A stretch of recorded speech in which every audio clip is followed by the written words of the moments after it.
오늘 네 번째인데 아까 윤 기자께서 대안을 이야기를 하신다, 대안을 이야기할 거라고 했는데 뭐 정말 우리가 다 합의 볼 수 있고 우리가 다 실천할 수 있는 대안이 있으면은 우리 국가가 지금보다 훨씬 낫든가 아니면 뭐 다른 나라가 됐겠죠. 사실 대안이라기보다는 대안을 서로 이제 같이 모색을 하는 거죠. 그런 과정에 다음 시간은 이제 조금 뭐 좀 떨어져 있을 수 있다고 하지만 역시 연계된 이야기로 이제 지방 분권과 자치 이야기를 내년에 선거도 있고 하니까 제가 한번 그 이야기를 좀 드리는 게 좋겠다. 왜냐하면 뭐 어떻게 보면 몇십 년 그 문제에 천착을 해온 사람으로서 이야기를 좀 드리는 게 좋겠다 싶은 생각이 들고, 오늘은 그것과 연관되어 있습니다만 보충성의 원칙이라는 것을 좀 이야기를 드려보자, 이런 생각을 하고 있습니다. 그래서 먼저 오늘은 이제 보충성의 원칙을 가지고 이야기를 한다고 제가 말씀드렸는데, 그 강의를 이제 그 보충성의 원칙을 본격적으로 이야기하기에 앞서 이제 이런 생각이 듭니다. 결국 무슨 이야기인가 하면 보충성의 원칙을 가지고 우리 국가의 틀을 좀 새로 짰으면 좋겠다라는 생각이 있고, 그 다음에 이제 그 국가를 운영하는 그런 면에 있어서 정말 원칙이 바로 서고 또 원칙에 입각한 행정, 그 다음에 법에 입각한 그러한 이제 어떤 국가 운영, 이런 것이 좀 됐으면 좋겠다라는 생각이 들고요. 그러면서 또 한편으로는 그러면서 우리 사회에 이 혁신이 지속적으로 이렇게 곳곳에서 일어나는 나라, 그런 나라가 됐으면 좋겠다. 그러니까 일어나야 할 혁신이 아주 지속적으로 일어나고, 그 다음에 국가 운영이 법과 원칙에 따라서 되고, 그러면서 그 국가의 틀은 일종의 보충성의 원칙에 입각한 그러한 이 프레임워크, 이 틀이 갖춰지는 게 좋겠다라고 이야기를 하는데, 오늘은 그 중에 제가 보충성의 원칙을 가지고 이야기를 하는 겁니다.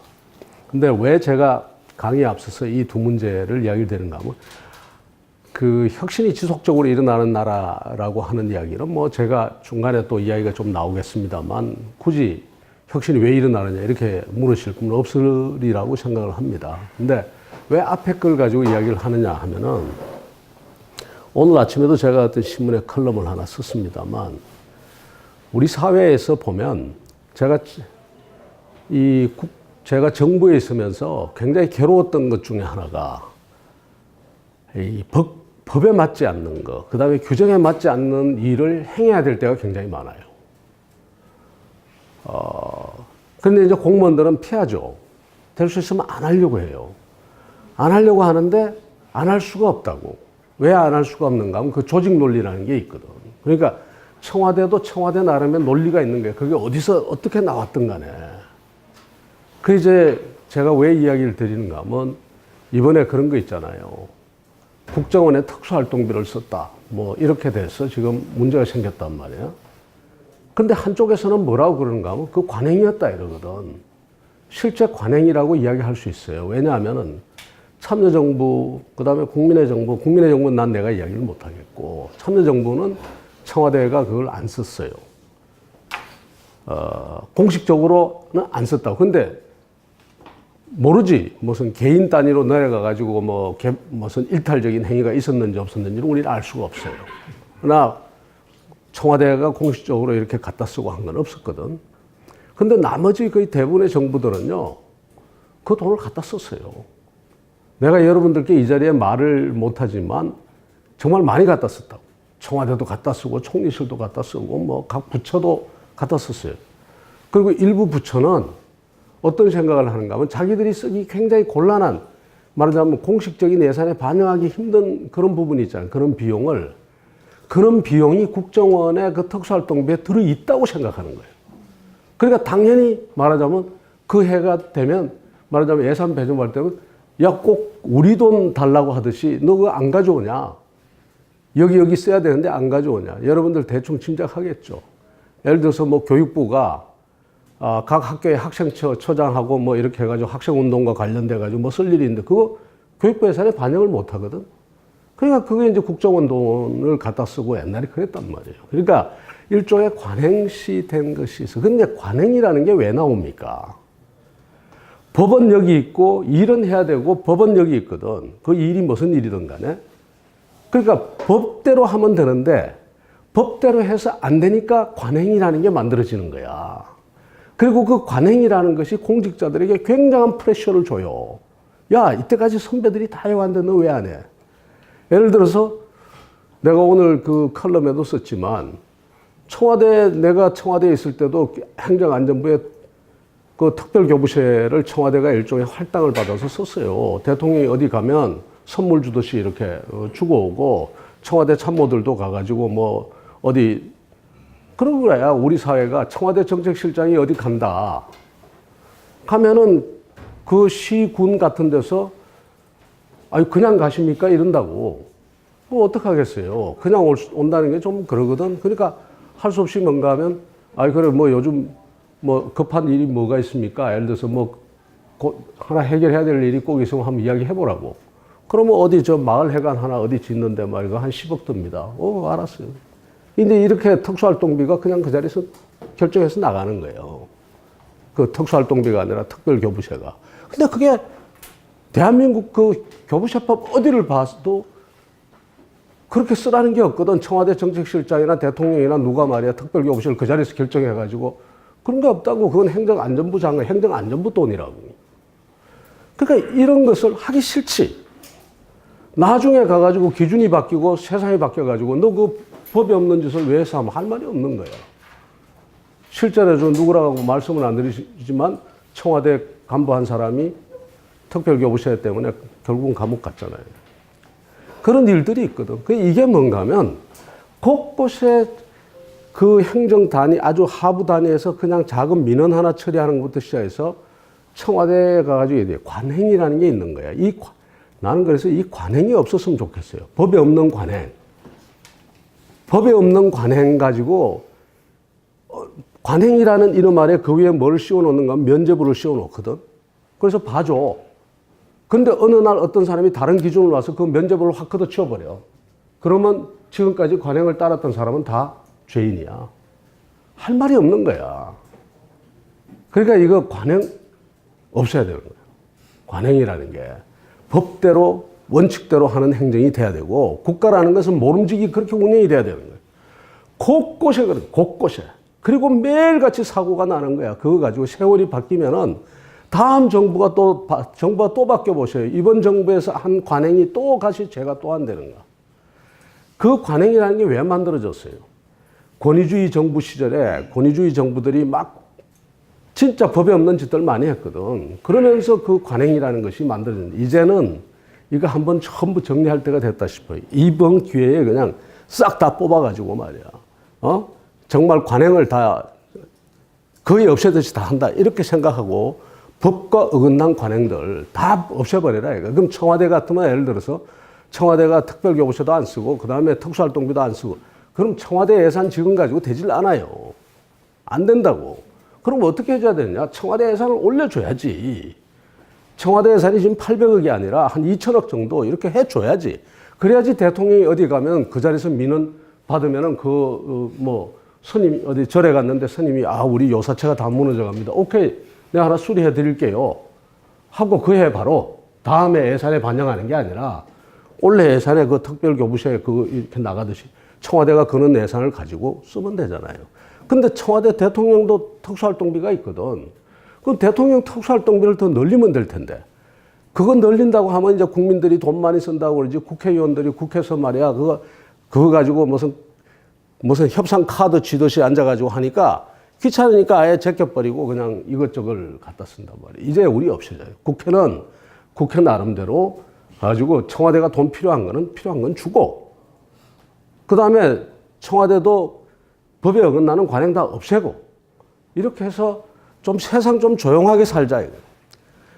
할 일 이렇게 많은데 매일같이 적폐청산이다 해가지고 가가지고 그 옛날에 관행으로 했던 거 거기다가 그걸 면죄부 벗겨가지고 그거 하는 것을 지금 계속, 앞으로도 계속할 거예요, 이게. 왜? 지금도 관행이, 법에 어긋난 관행들이 곳곳에 많거든. 그거 떼지나가지고 다 하면 세상이 그렇게 시끄럽단 말이야. 우리가 거기에 에너지 소진할 게 없어. 이번 기회에 그냥 아예 전부 법하고 그 법에 어긋난 관행이라는 것들 전부 적출해가지고 싹 전부 정리해버렸으면 좋겠어요. 그래서 제가 강의에 앞서서 그 이야기를 드린 거예요. 나는 좀 그런 법과 원칙에 의해서 되는 그런 국가가 좀 됐으면 좋겠고, 그래야지 나라가 조용하고 그 다음에 할 일을 해요. 그 다음에 혁신이 이제 지속적으로 가능한 그런 사회가 됐으면 좋겠는데, 그러면서 그러려면은 결국은 뭔가 하면 결국 보충성의 원칙이라든가 이런 것이 적용이 돼야 안 되겠나 싶습니다. 자, 이야기를 될 수 있으면 좀 빠르게 가져갈게요. 우리가 한 나라에 이 세 개의 기둥이 있다고. 말하자면 세 개의 이 중요한 주체가 있는 거예요. 그것이 뭔가 하면 국가 부분이 있고, 정부를 포함한 국가 부분이 있고, 그 다음에 시장이 있고, 공동체 내지는 시민사회가 있단 말이에요. 이 세 개가 어우러지면서 이제 이 국가가 지금 돌아가는 겁니다. 우리나라가 돌아가는 거예요. 그래서 이 국가 부분, 시장 부분, 그 다음에 공동체나 이제 그 시민사회 부분이 있는데, 어느 것이 큰지는 모르죠, 우리가. 우리 같으면 어디가 크겠습니까? 상당히 국가 부분이 클 거라고. 미국 같으면 이 시장 부분이 엄청나게 크겠죠. 그 다음에 유럽 같으면 시민사회 부분이라는 뭐 이런 게 더 클 수가 있고, 이렇게 있을 거란 말이야. 그런데 그 크기와 관계없이 대체로 이런 세계가 맞물려서 돌아가는 거죠. 그래서 보면 이 국가 부분과 시장이 합쳐져 가지고 이 두 개가 겹쳐지는 부분에 뭐가 있을 수가 있고, 여기 보면 A 영역, B 영역이 다 있을 수가 있죠. 뭐 예를 들어서 시민사회하고 시장하고 이렇게 아까 조합하신다고 하셨는데, 조합하는 그 같은 건 이 시민사회와 그 다음에 이 시장하고의 합쳐진 하나의 C 부분이나 또 D 부분, 국가가 조금 관여하면 보조금을 받고 한다면 그게 D 부분이 되고, 이렇게 이런 형태로 여러 가지의 그 형태가 우리 사회에서 이제 진행이 된단 말이에요. 그래서 이 세 개가 기본적으로 이 세 개의 관계를 어떻게 놓느냐가 굉장히 중요하고, 그 다음에 두 번째로 국가 부분 안으로 들어가면 우리가 어떻게 볼 수 있는가 하면은 이렇게 되겠죠. 횡적으로 입법, 행정, 사법이 있단 말이에요. 그 다음에 종적으로는 중앙정부와 지방정부가 있어가지고 이렇게 하나의 말하자면 가로와 세로로 이렇게 엮어져서 하나의 국가 부분을 이루게 되겠죠. 밖에는 크게는 시장과 공동체와 국가가 있고, 그 국가 부분 안으로 들어가면 횡축과 종축이 이렇게 돼 있단 말이에요. 근데 이렇게 돼 있는 데서 이것이 어떤 말하자면 시장과 국가와 그 다음에 공동체가 어떤 관계를 이루어야 되고, 그 다음에 이 종축과 행축이 어떤 관계를 이루어야 되느냐고 하는데, 어떤 사람은 그러는 거예요.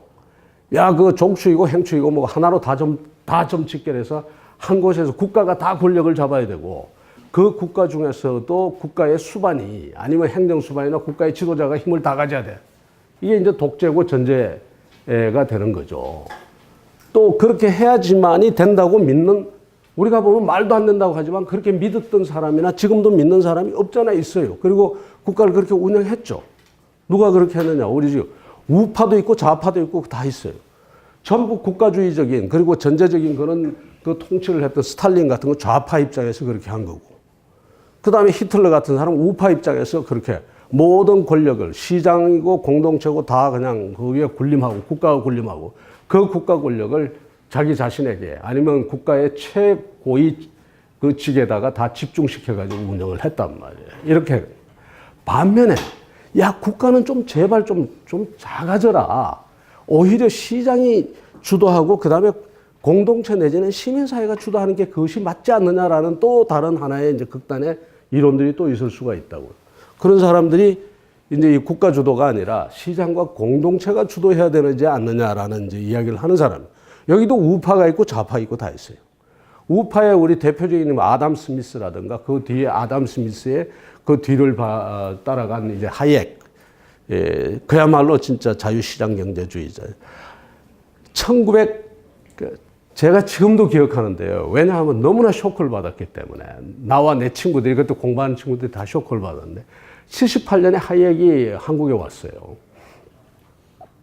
한국에 와가지고 한국의 당시의 경제기획원의 관료들이 여러분들 얼마나 프라우드 했는지 여러분들 짐작이 갈지 모르겠어요.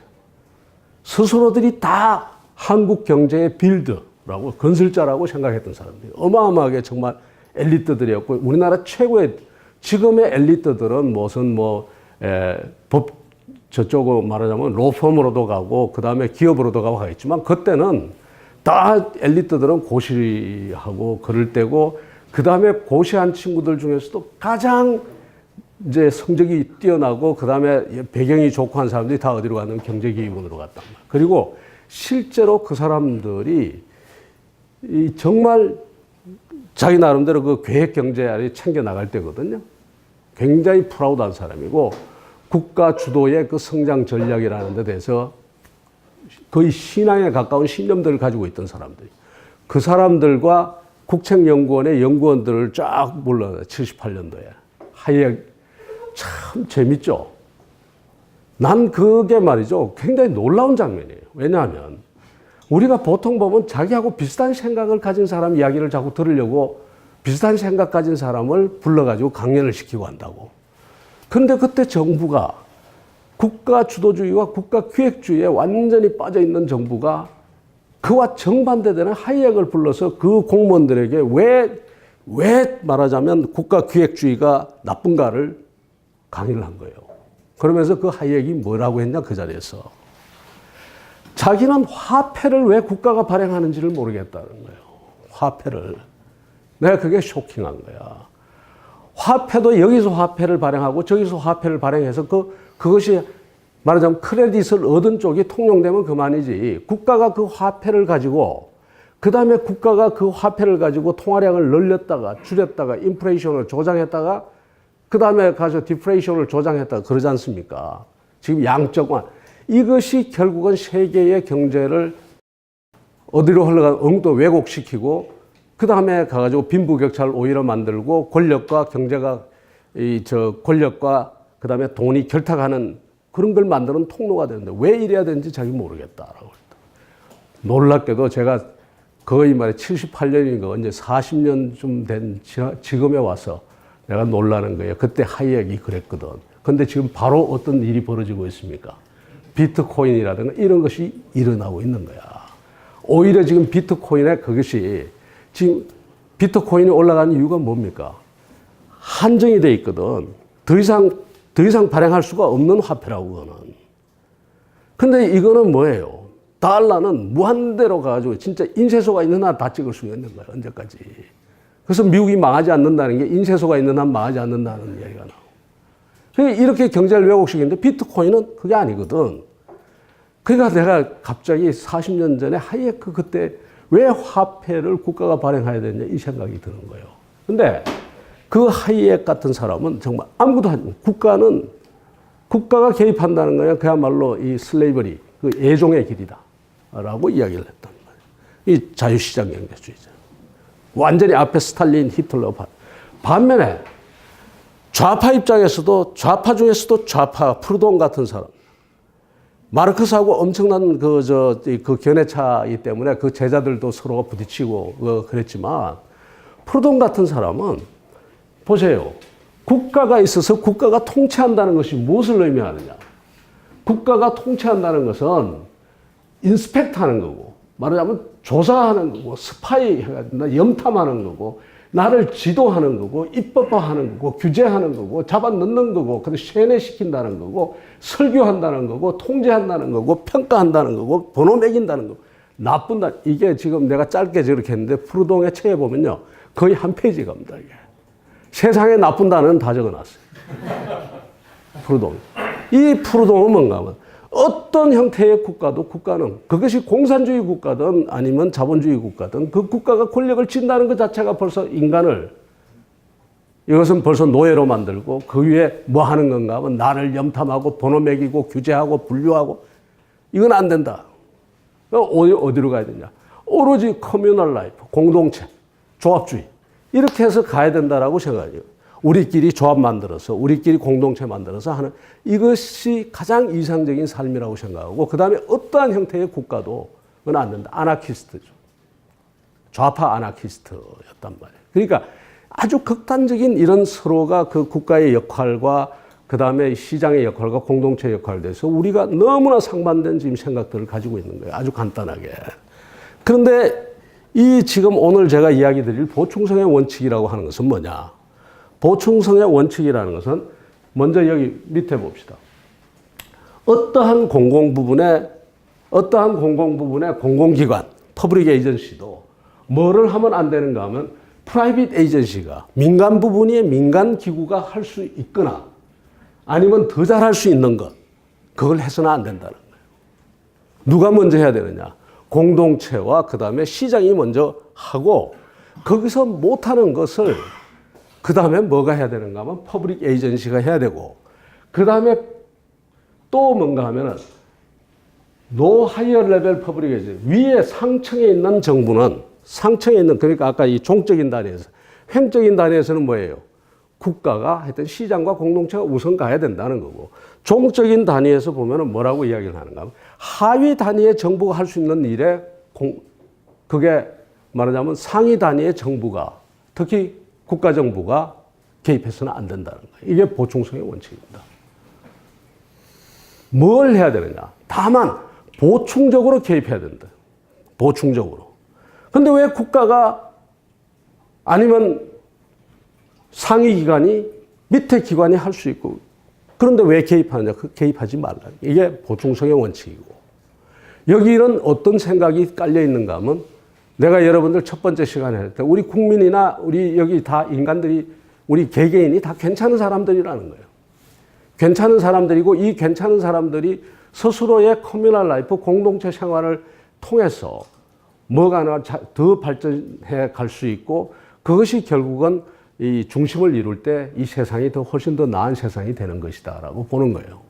그러니까 하여튼 개인이 공동체가 시민사회와 시장이 프라이빗 섹터가 잘할 수 있는 영역에 대해서는 여기는 공공영역이나 상위 기관이 끼어지 마라 이렇게 됐는데 최근에 와서는 뭐 어느 쪽이 더 강조되고 있는가 하면 이 굉장히 그 자유민주주의 뭐 이런 걸 주장하는 사람들은 이 시장과 공동체와 국가의 관계에 있어서 국가보다는 시장과 공동체가 앞서야 된다라는 이걸 주장하기 위해서 이 보충성의 원칙을 이야기를 하는 사람이 많고 그 다음에 지방분권을 이야기하는 사람들은 지방분권 차원에서 뭘 하는가 하면 밑에 하위 정부가 할 수 있고 공동체가 할 수 있는 데 대해서 거기에 뭐가 들어가서 끼면 안 되는가 하면 상위 정부의 국가가 끼면 안 된다.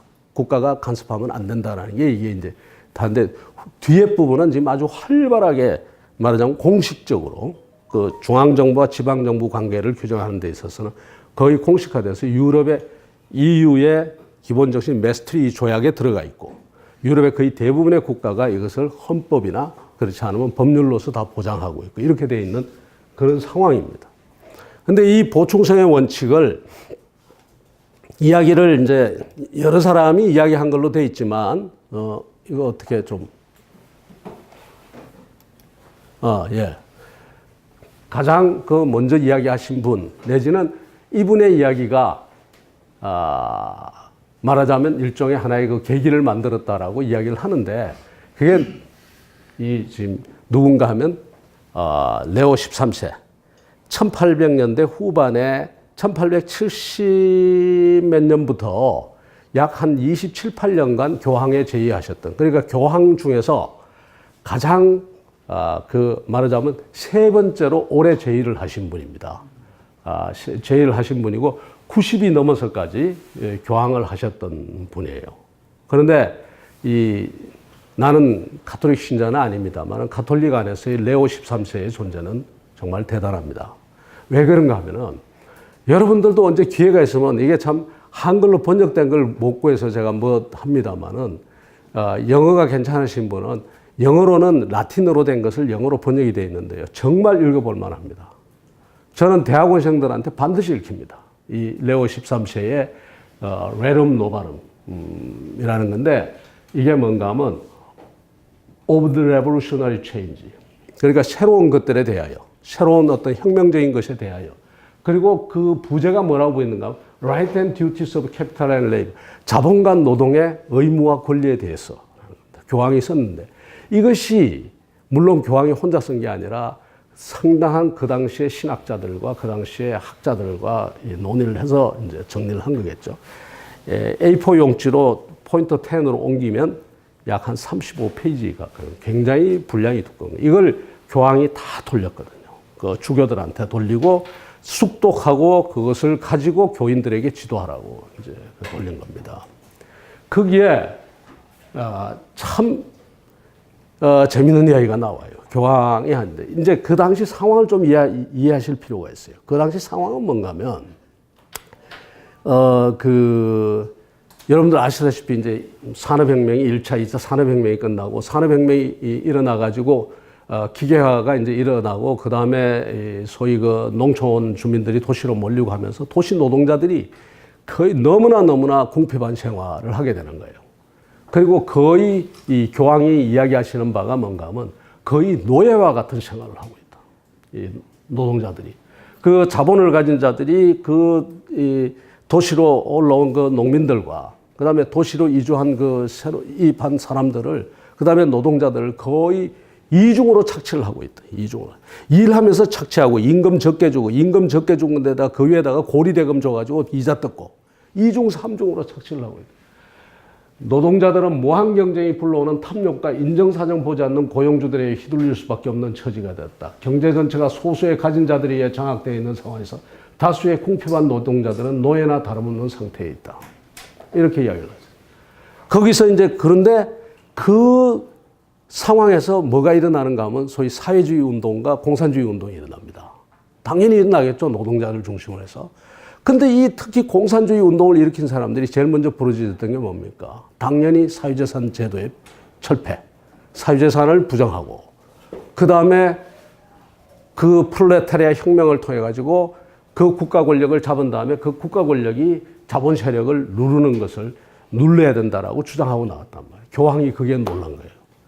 노동자들이 핍박받고 노예처럼 사는 건 좋지만 이것이 말하자면 사유재산 제도를 부정하고 그 다음에 거기서 더 나가가지고 국가 권력을 그 노동자들이 국가 권력을 장악하고 그 다음에 그것을 통해 가지고 자본의 그 어떤 재산권을 박탈하겠다라고 하는데 여기에 교황이 아마 굉장히 관심을 가지고 들여다봤던 것 같아요. 그 교황이 뭐라고 하는가? 여기 회칙을 내리는데 이 노예 같은 생활을 하고 하지만 뭐는 안 되냐? 사유재산 제도는 신이 부여한 권리, 기본권이다. 이 사유재산 제도를 부정하는 것은 이것은 무엇을 부정하는가 하면 신의 섭리를 부정하는 것과 똑같다. 부정하지 마라. 그리고 국가 권력으로서 그러한 행위를 한다는 것도 용납이 안 된다. 그렇게 하는 것은 인간이 원래 인간 생활이라는 것이 굉장히 커뮤널 라이프, 공동체적인 생활이라는 이런 걸 하게 돼 있는 건데 그것을 다 부숴버리는 거다, 국가는. 그래서 국가는 뭘 해야 되는가 하면 보충적으로 개입해야 된다라고 이야기를 하는 겁니다. 그러면서 사유재산 제도는 자연법이 보장하는 인간의 기본 권리다. 사회주의자들은 가난한 자들의 분노 위에 서서 이 일을 철폐하면 모든 문제가 해결될 것이라고 말하지만 그렇지 않다. 오히려 이것이 노동자들을 더 어렵게 만들 것이다. 그 다음에 이렇게 하고 그 다음에 이제 그걸 훈계를 합니다. 부자들에게. 굉장히 아픈 소리를 해요. 부는 그것을 가진 자만의 것이 아니라 모두를 위한 것이고 이 일을 올바르게 쓰지 못하면 신 앞에 홀로 섰을 때 그 앞에서 몸을 떨어야 할 것이다. 신 앞에 홀로 섰을 때 너는 그 몸을 떨어야 할 것이다. 네가 쓸 만큼 쓰라는 거야. 먹고 네가 말하자면 그렇게 돈을 벌었으니까 당신이 그 자본을 가지고 돈을 벌었으니까 좋은 거 먹을 만큼 먹어라. 아이들 교육시키고 시킨 만큼 시켜라. 그러나 그 나머지 것들은 그건 네 거 아니다. 그거는 누구 것인가 하면 그거는 원래가 공동체의 모든 사람의 재산이었고 그것은 네가 네 거라고 해가지고 네 마음대로 쓰는 게 아니야. 그리고 그걸 가지고 또다시 불리기 위해서 노동자들을 착취하고 하는 거 아니야. 만일 너희들이 계속 그럴 때는 정말 신 앞에 홀로 섰을 때 네가 그 앞에서 몸을 떨어야 할 것이다. 그거 참 강하게 씁니다. 근데 이 정신이 가톨릭의 기본 정신이 되어 있지만 가장 그 레오 13세의 정신을 가장 잘 받들고 있다는 교황이 바로 누군가 하면 지금의 그 프란치스코 교황입니다. 지난번 세월호 사태 때 이 서울에 와가지고 우리 서울이 얼마나 그 당시에 참 세월호 사태에다가 뭐 그다음에 자살률 세계 최고 이런 것까지 다 알고 오셨어요. 데이터를 받겠죠, 한국으로 오기 전에. 근데 단 한 번도 이것을 뭐 다른 방법으로 해결하는 걸 찾지 않았어요. 뭐라고 이야기를 하십니까? 시장 경제와 자유주의 정신을 존중하되. 뭐라고 했습니까? 시장 경제와 자유주의 정신을 존중하라고 했어요. 그것이 불러올 수 있는 비정함을 경계해야 된다. 그리고 이 비정함은 뭘로 해결해야 되는가 하면 혁명적인 조치나 그다음에 국가 권력으로 해결하는 것이 아니라 뭘로 해결해야 된다고 했는가 하면 공공선을 향한 우리 모두의 공동체적 정신으로 이 일을 해결해야 된다라고 했어요. 이게 프란시스코 교황의 똑같이 레오 13세와 똑같은 말하자면 일종의 보충성이에요. 어떻게 보면 굉장히 이상적이고 말도 안 되는 것 같지만 지금의 많은 그 서구의 시민들, 유럽 사회의 시민들이 이 보충성의 원칙을 굉장히 깊이 받아들이고 있습니다. 특히 이 카톨릭 교인들 이런 경우에. 그래서 이렇게 가는데 실제로 첫 번째 시간에 이야기했죠. 왜 보충성의 원칙을 제가 이야기를 하고 이것이 중요하다고 이야기를 하는가 하면 실제로 우리 국가 권력이 더 이상 국가 권력이 우리 사회를 이끌어갈 수 있는 형편이 아니라고요, 지금. 자, 우리 이거 한번 봅시다. 왜 말하자면 노무현이라는 그 사람이 아니면 대통령이 왜 한미 FTA를 했는가 한번 생각해 보자. 지금 우리 사회의 산업구조조정부터 산업에서 혁신이 곳곳에서 일어나줘야 돼요. 특히 산업구조조정이 일어나줘야 되거든. 지금 이 산업구조 가지고는 도저히 말하자면 이 변화무쌍한 글로벌 말하자면 분업체계를 따라갈 수가 없어요. 이미 처지고 있잖아요. 여러분들 그거 안 느낍니까? 이미 핀테크 같은 건요. 핀테크 기술이 중국이 우리보다 앞서고 있습니다. 우리가 배워야 될 판이에요. 왜 그러냐? 이유가 간단한 거예요. 우리 금융구조조정을 못하는 거예요. 이것이 말하자면 지금 현재 금융노조나 금융에 들어가 있는 자본이나 이런 사람들이 반대를 하고 그 세력이 강하니까 핀테크 쪽으로 못 가는 거예요. 왜 핀테크 쪽으로 가면 금융의 주도권이 어디로 넘어가 버린가 하면 통신 쪽으로 넘어가 버린단 말이에요. 그러니까 지금 안 그래도 지금 은행 금융 부분에 구조조정을 해야 되는데 만일에 그 금융에 있어서의 주체가 바뀌는 일이 벌어졌을 때는 지금 어떻게 되겠어요? 우리 금융에 종사하는 사람들이. 어마어마한. 그러니까 그것뿐만이 아니라 참여정부 때도 조선이 문제가 있을 거라고 몰랐던 거 아니란 말이에요. 그때부터 내가 정책시장 할 때부터 조선에 문제가 생길 것이라고 다들 알고 있었다. 왜 그런데 조선의 구조조정을 못했냐 그러면. 국가가 할 수가 없는 거예요. 국가가 무슨 힘으로 지금 현재 자본을 이동시키고 노동을 이동시키고 옛날에는 됐죠. 박정희 대통령 시절에. 당신 말이야 반도체에 당신 자동차에 하면 자동차 했어요. 근데 지금 가가지고 대통령이 자동차를 뭐라고 나왔죠? 지금 벌써? 헌재에서 판결이 났잖아요. 박근혜 대통령 탄핵의 사유 중에 하나가 뭔가 하면 기업 경영권 침해입니다. 청와대의 비서관 하나가 큰 대기업 기조실에 전화 하나 건 게 게이트가 되는 세상이에요. 무슨 수로 가가지고 국가가 당신은 조선하고 당신은 어디로 가고 그 다음에 새사업 신사업 하면은 말이야 전화해가지고 은행장 보고 너 돈 저쪽에 좀 빌려줘 할 수가 없다고. 노조를 이길 수 있어요 국가가? 국가가 지금 자본을 이길 만한 그 정도 힘이 있나요? 없다고. 없으니까 결국은 뭔가 하면 노무현 대통령이 선택한 방법은 그거란 말이에요. 시장을 열어가지고 시장의 압력을 오히려 시장의 그 압력을 이용해가지고 그 시장의 압박 속에서 노동이든 자본이든 그 스트레스를 받고 그 속에서 자기 스스로 새로운 길을 찾게 만들려고 하는 거예요. 한계 기업은 스스로 문 닫고 고통이 따르겠지만 그거 말고는 방법이 없다라고 생각해요. 그 정도로 말하자면 국가 권력이라는 것은 이미 제가 여러분들께 이야기 드렸죠. 우리 국가를 긍정적으로 이끌 수 있는 동력이 없는 거예요. 그리고 말하자면 합리적이고 시의적절한 결정을 내릴 만한 힘이 없단 말이에요. 여러분들께 이야기 드린 것처럼 법안 하나를 통과시키는데 평균 35개월이 걸리는 이 판에 어떻게 국가 권력이 그것을 끌어가겠냐고요. 뭐가 움직여줘야 되는가 하면 시장이 공동체가 시민이 자율적으로 움직여주지 않으면 안 되는 그런 세상이 돼버린 거예요 이미.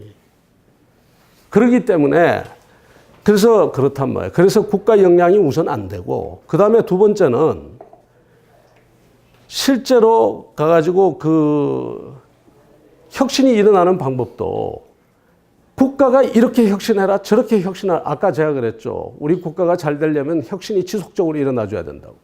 근데 그 지속적인 혁신을 국가가 주도할 수가 없다고. 국가가 주도하면은 국가가 하는 행위가 어떤 결과를 낳는가 한번 이쪽을 한번 먼저 보십시오. 이게 지금 뭔가 하면은 지금 좀 흐면서 잘 안 보여서 제가 좀 죄송한데 국가 R&D 투자예요. 과학기술 투자라고요. 과학기술은 우리 사회의 혁신을 일으키는데 굉장히 중요한 하나의 말하자면 바탕 아닙니까? 우리나라가 세계에서요. 1인당 인구 1인당 R&D 비용을 국가가 가장 많이 쓰는 나라 중에 하나입니다. 이게 지금 이 축은 1인당 R&D 비용을 많이 쓰는 국가별로 이렇게 해놓은 거예요. 한국이 어딘가 하면 이게 한국이거든. 지금 여기에. 세계에서 1인당 연구비를 제일 많이 쓰고 있는 거예요. 국민 1인당의 그 퍼캐피타 연구비가 제일 많다고. 여기가 이스라엘인데 이스라엘이 굉장히 많이 씁니다. 이스라엘보다 우리가 더 높은 거예요. 이쪽은 뭔가 하면 연구원 수예요. R&D에 종사하는 우리나라의 연구자들의 숫자라고 인구 비례해가지고 그것도 역시 말하자면 이게 미국인데 미국보다 더 많은 거예요. 미국보다 인구 비례로 더 많은 돈과 그 다음에 더 많은 말하자면 그 연구자들이 있단 말이에요. 그런데 뭐 문제가 뭔지 아세요? 이걸 누가 주도하는가 하면 지금 과학기술 행정을 하는 과학기술 관료들이 주도를 하고 있거든. 그런데 연구비를 저렇게 쓰고 연구자가 저렇게 많은데 국가 R&D 투자의 성공률이 여러분들 들어보셨습니까? 우리나라 R&D 투자의 성공률이 몇 %냐? 98%입니다. 98%라는 건 뭘 이야기를 하는 거죠? 성공할 만한 연구만 한다는 이야기입니다. 독일이나 미국은 몇 %인가 하면 독일은요, 25%, 30% 정도입니다.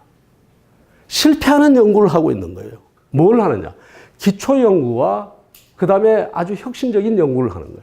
우리는 뭔가 하면은 성공할 수밖에 없는 연구를 하는 거예요. 그래서 카이스트의 총장을 하셨던 그 누굽니까? 그 총장이 그분이 지금 이야기한 거예요. 연구라는 건 어떻게 되는가? 이쪽에 기초 연구가 있고 혁신 연구가 있으면 기초 연구와 혁신 연구 쪽에 굉장히 많고 그 다음에 쉬운 연구는 이렇게 적어야지 되는데 우리는 반대라는 거예요. 이렇게 쉬운 연구는 많고 그 다음에 기초 연구와 혁신 연구는 적은 이런 형이 되어버려요. 이렇게 돼야 되는데 이런 형이 되어버려요. 이것이 말이죠. 그런데 어디는 실패하는 연구를 하느냐? 민간 부분은 실패하는 연구를 하는 거예요. 도전을 한다고요. 국가는 왜 안 할까요? 국가가 왜 안 하느냐? 당연하죠. 실패하면은 뭐 들어와, 그 다음에. 감사 들어오고, 그 다음에 너 왜 실패했어? 그리고 그 다음에 순환보직이잖아요. 이쪽 과에 있다가 다음에 저쪽 과에 가고, 저쪽 과에 가고, 실패하고 저쪽 과에 가고. 말하자면 평생 그 과에 있다면은 내가 말하자면 그때 실패하고 10년 뒤에 내가 성공했으면 이럴 수도 있는데 그게 아니야. 단기적으로 자기 실적을 갖다 증명해 보여야 돼.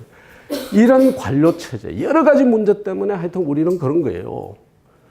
이런 상황에서 어떻게, 그 다음에 하다못해 식당 주방을 깨끗하게 하는 것도 어떻게 하는 게 빠른가 하면은 여기에 가가지고 구청 위생과가 가지고 매일 가가지고 검사하는 것보다 뭐가 더 빨라요? 오히려 투명하게 만들어주고 소비자가 스스로 보고 소비자가 통제하도록 열어줘 버리면 훨씬 더 식당이 더 위생적이 된다고. 언제든지 주방 들여다볼 수 있게 그것만 해주면 되는 거예요. 소비자가 통제를 하는 것이지 구청의 위생과는 보충적인 소비자 눈에 안 보이는 보충적인 역할을 해주면 되는 거지 자기가 와가지고 말하자면 뭐 온갖 걸 다 간섭하고 해가지고는 안 된다고.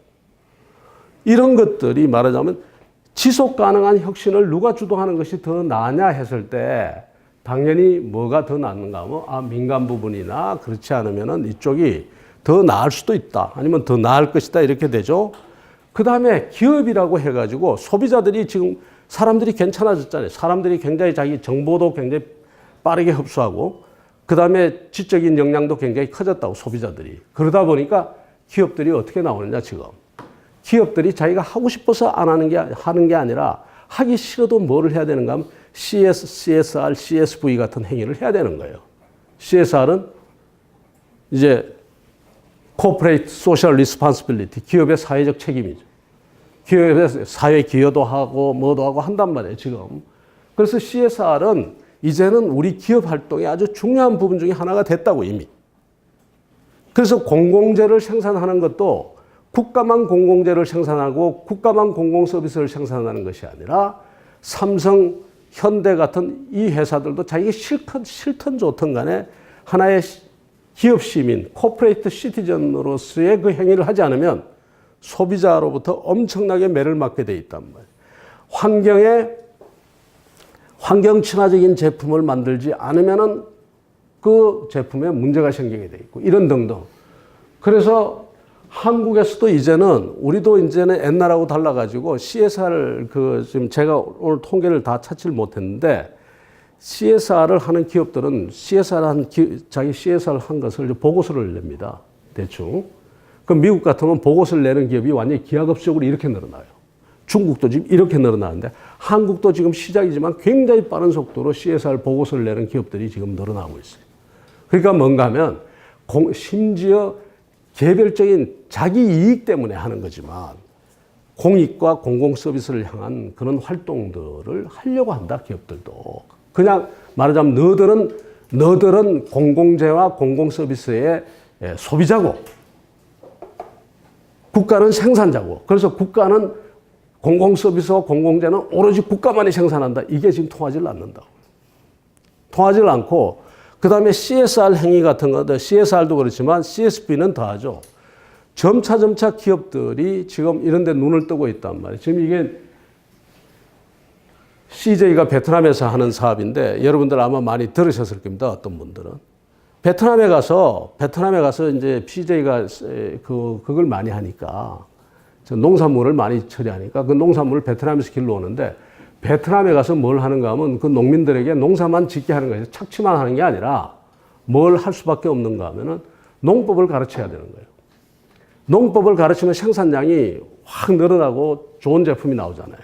그러니까 신농법을 가르쳐요. 베트남 사람들이 모르는 신농법을 가르쳐줘요. 그 신농법을 가르쳐 주려니 뭐가 해야 돼요? 문자가 통해야 될 거 아니에요. 문자가 통하려면 어떻게 되는가 하면 글을 가르쳐 줘야 되고 커뮤니케이션 하는 방법을 가르쳐야 되고 새로운 문화를 가르쳐야 되고 그러니까 그러다 보니까 사회 교육이 돼버린 거예요. 그래서 거기서 학교를 그냥 이런 것을 하면서 이 사람들께 농법을 전수하고 그러면서 농민은 지식 농민이 돼가고 그 다음에 기업은 기업대로 벌고 이런 식으로 돼가는 거예요. 그런데 이런 행위가 지금의 여기만 있었던 거 아니죠. 우리 역사를 봐도 우리 역사에도 이런 게 굉장히 많습니다. 가장 대표적인 게 이 시간이 많지 않아서 길게 이야기하기가 못합니다만 채부잣집 같은 경우 있지 않습니까? 정말 CSR이거든요. 채부잣집이 돈을 벌었는데 어떻게 벌었는가 하면 여담삼아 이야기 드리면 사람들이 채부잣집이 무슨 흉년에 남의 땅을 사지 마라 말이야. 시집 오면 몇 년 동안 무명옷을 입어라. 그 다음에 백리 안에 굶는 사람이 없게 하라. 이런 거는 우리가 기억을 하는데 돈을 어떻게 벌었는지는 잘 몰라요. 돈을 어떻게 벌었는가 하면 혁신으로 벌었습니다. 혁신. 그 혁신이 뭔가 하면 당시 사람들이 이양법을 사용 안 했거든요. 이양에 모를 키워가지고 이제 옮겨 심는 모신기를 안 했다고요. 직모를 했다고. 직모를. 왜 직모를 했는가 하면 이 모신기를 할 때 한 번씩 가뭄이 들어버리면 물이 없어가지고 모신기 자체를 아무도 못하니까 곡식이 하나도 없게 돼버리는 거예요. 그러니까 국가가 이양을 금지를 하고 바로 직모를 하면 생산량은 줄어들지만 그 해에 곡식이 하나도 없는 일은 없는 거예요. 미리 다 이제 시기 때문에. 그런데 채부잣집의 제1대 채부자는 뭘 했는가 하면 이 무관 출신인데 이 사람이 그걸 하는 겁니다. 정부하고 협의를 해가지고 자기 경주에 가가지고 그 강에 물줄기를 끌어다 대가지고 언제든지 물이 공급될 수 있는 그런 조건을 만들고 그걸 바탕으로 해서 정부하고 협의해서 이양법을 사용할 수 있는 허가를 받습니다. 그래서 이양법을 사용해서 농사를 지었거든. 혁신이죠. 농사를 지니까 직무하는 것보다 5배, 10배의 수확이 나온단 말이에요. 그러니까 소작인들 어떻게 됩니까? 소작을 붙이는데 소작인들도 직무했을 때보다도 몇 배의 그 소작을 한 말하자면 그 보상을 받아가니까 소작인들도 좋고 자기도 좋고 그 혁신을 통해서 그렇게 해서 베풀 수가 있었던 거예요.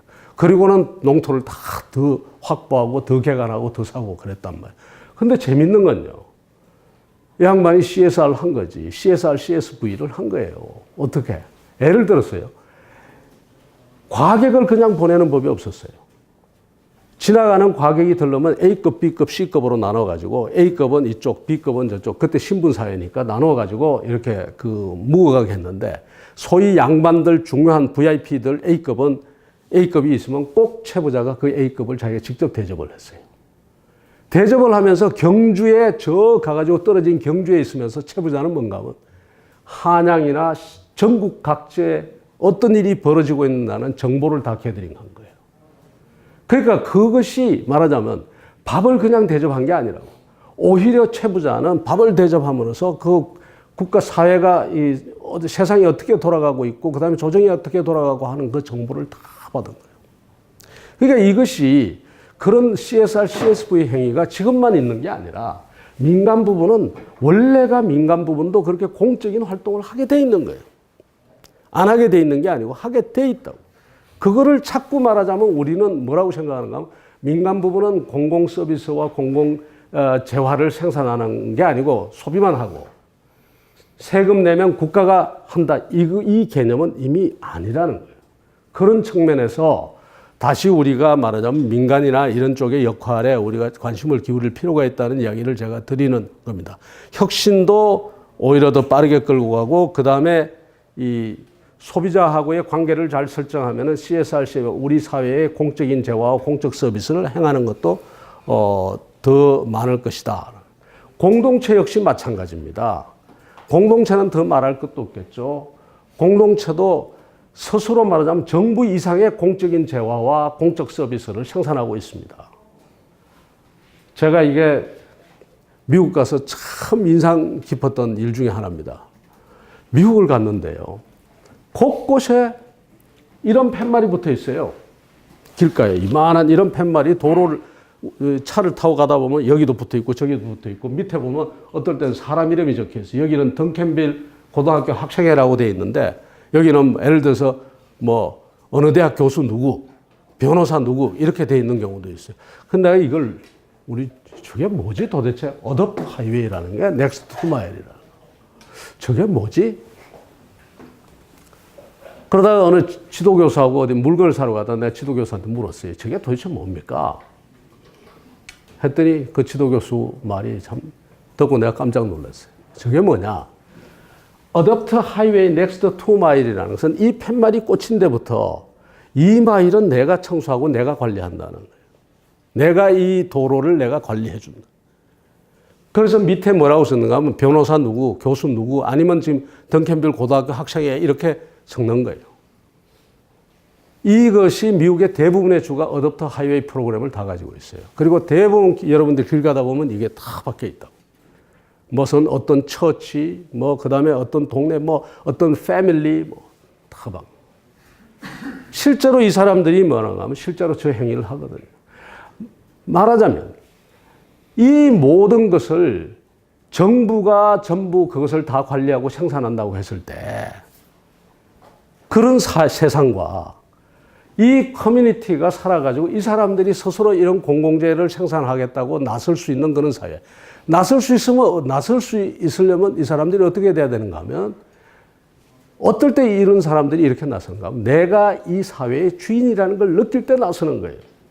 내가 피치자고 나는 아무런 권한도 없고 전부 대통령이 다 하고 그 다음에 나는 아무것도 아니고 나보고 그냥 와서 세금이나 내려가고 수시로 사람 잡아가고 이런 세상은 내가 그걸 낼 이유가 없다고.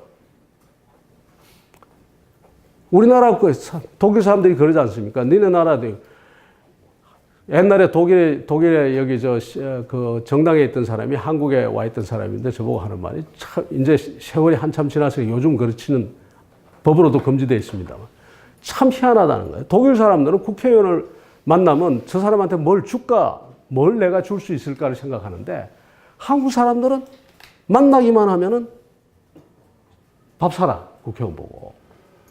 밥 사라 그런다. 도대체 자기는 이해가 안 된다. 그래서 내가 간단하게 이해가 된다. 내가 설명해 줄게. 한국 사람, 니네 나라는 니네 나라대로 독일 사람이 밥 사는 것도 합리적인 행위고 한국도 합리적인 행위다. 왜냐하면 한국에서는 독일 사람은 자기가 주인이라고 생각하는 거고 국가의 주인이라고 생각한다. 한국은 아니거든. 국가 권력의 주인이 아니라 자기는 영원히 피치자예요. 피치자의 입장이고 자기 목소리는 듣기지도 않고 맨날 국가로부터 통제당하고 규제당하고 이런 사람인데 무엇 때문에 그런 사람이 할 수 있는 거는 뭔가 하면 국가 일을 하는 사람 보고 어떻게 하든지 뜯어먹고 기회만 내면 뺏어먹는 게 그게 합리적인 행위인 거예요. 그러니까 한국 사람도 합리적인 행위를 하는 거든. 국가가 지금 잘못된 통치 규제와 통치 질서가 결국은 말하자면 대한민국 국민을 지금 이 모양으로 만들어 놨다는 거예요. 그랬더니 이해를 하더라고. 맞거든요. 그래서 우리 그런다면 내가 주인이 아니거든. 그러니까 어디 가가지고 어떻게 하든지 가가지고 옛날에 우리나라 노동자들이 중동 갔다 오면요. 비행기 안에 막 재떨이도 뜯어오고 포크하고 칼도 막 집어넣고 만일 그 사람이 가가지고 대한항공 주식이나 아시아나 주식을 다 몇 주라도 가지고 있다고 해보십시오. 그렇게 안 해요. 그거가 마찬가지라고. 마찬가지라고. 그러니까 그런 일들이 벌어지는 거예요. 지금 이런 것도 마찬가지 아닙니까? 앞으로 더 많아져야 된다는 이야기인데. 하나 비거나 내로 젊은 창신동에 그 봉제골목이 다 죽어가니까 러시아 사람들이 좀 들어오면서 이제 어려워지니까 젊은 친구들이 들어가가지고 거기 가서 이렇게 동네를 다 바꿔놔 버린단 말이에요. 젊은 친구들이 들어가가지고 그 봉제 공장에 이름도 없는 공장에 자기들 아이덴티티 다 집 이름들 다 만들어주고 그리고 공동의 패션쇼도 하고 그러면서 그 골목이 살아나고 남영동 인쇄골목 같은데 거기 가가지고 이 죽어가는 골목에 젊은 학생들이 들어가가지고 그 속에 들어가서 같이 악기도 연주하고 하면서 먹는 음식의 거리, 문화의 거리를 만들어버려요. 이런 것들이 우리가 말하자면 이게 국가가 하는 것이 아니라 공동체가 살아있어야지 하고 공동체가 자기가 주인의식을 가지고 액티브하게 돌아가야지 된다면 그러면 이게 달라지는 겁니다.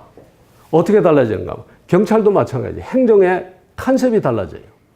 예를 들어서 도둑을 많이 잡아야 되겠다라고 하는 경찰과 도둑을 많이 잡아야 되겠다라고 생각하는 경찰과 그게 아니고 내가 직접 도둑을 많이 잡기보다는 시민들 스스로 예방하고 시민들 스스로 서로가 서로를 말하자면 도둑이 들어오는 것을 워치하도록 감시하도록 만들어야 되겠다는 경찰은 하는 행동이 완전히 달라요.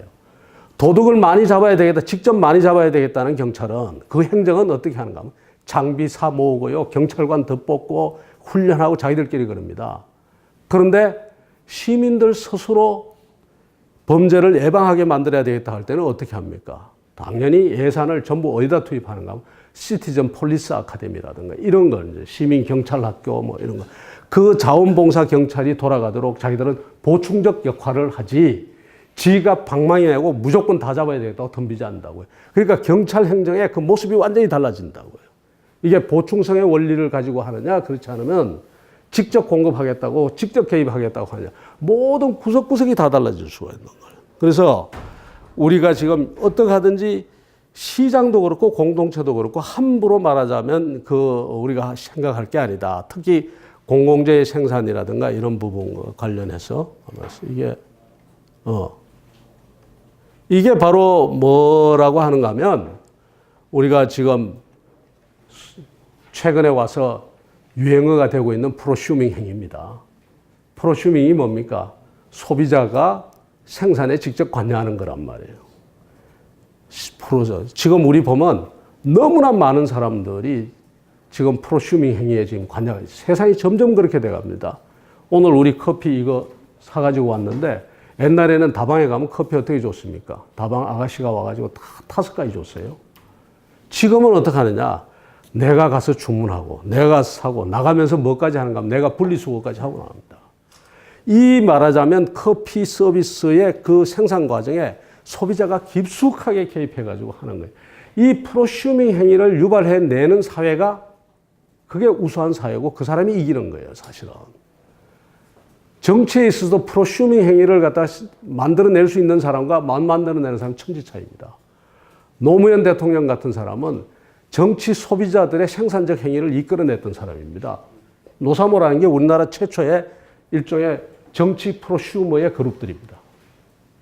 생산 소비자의 그룹들이라고. 같은 선거를 하는데요. 같은 선거를 하는데 그 상대 후보는 이해찬 캠프는 교수들을 모아놔도 교수들 모아놓으면 밥을 사줘야 돼요.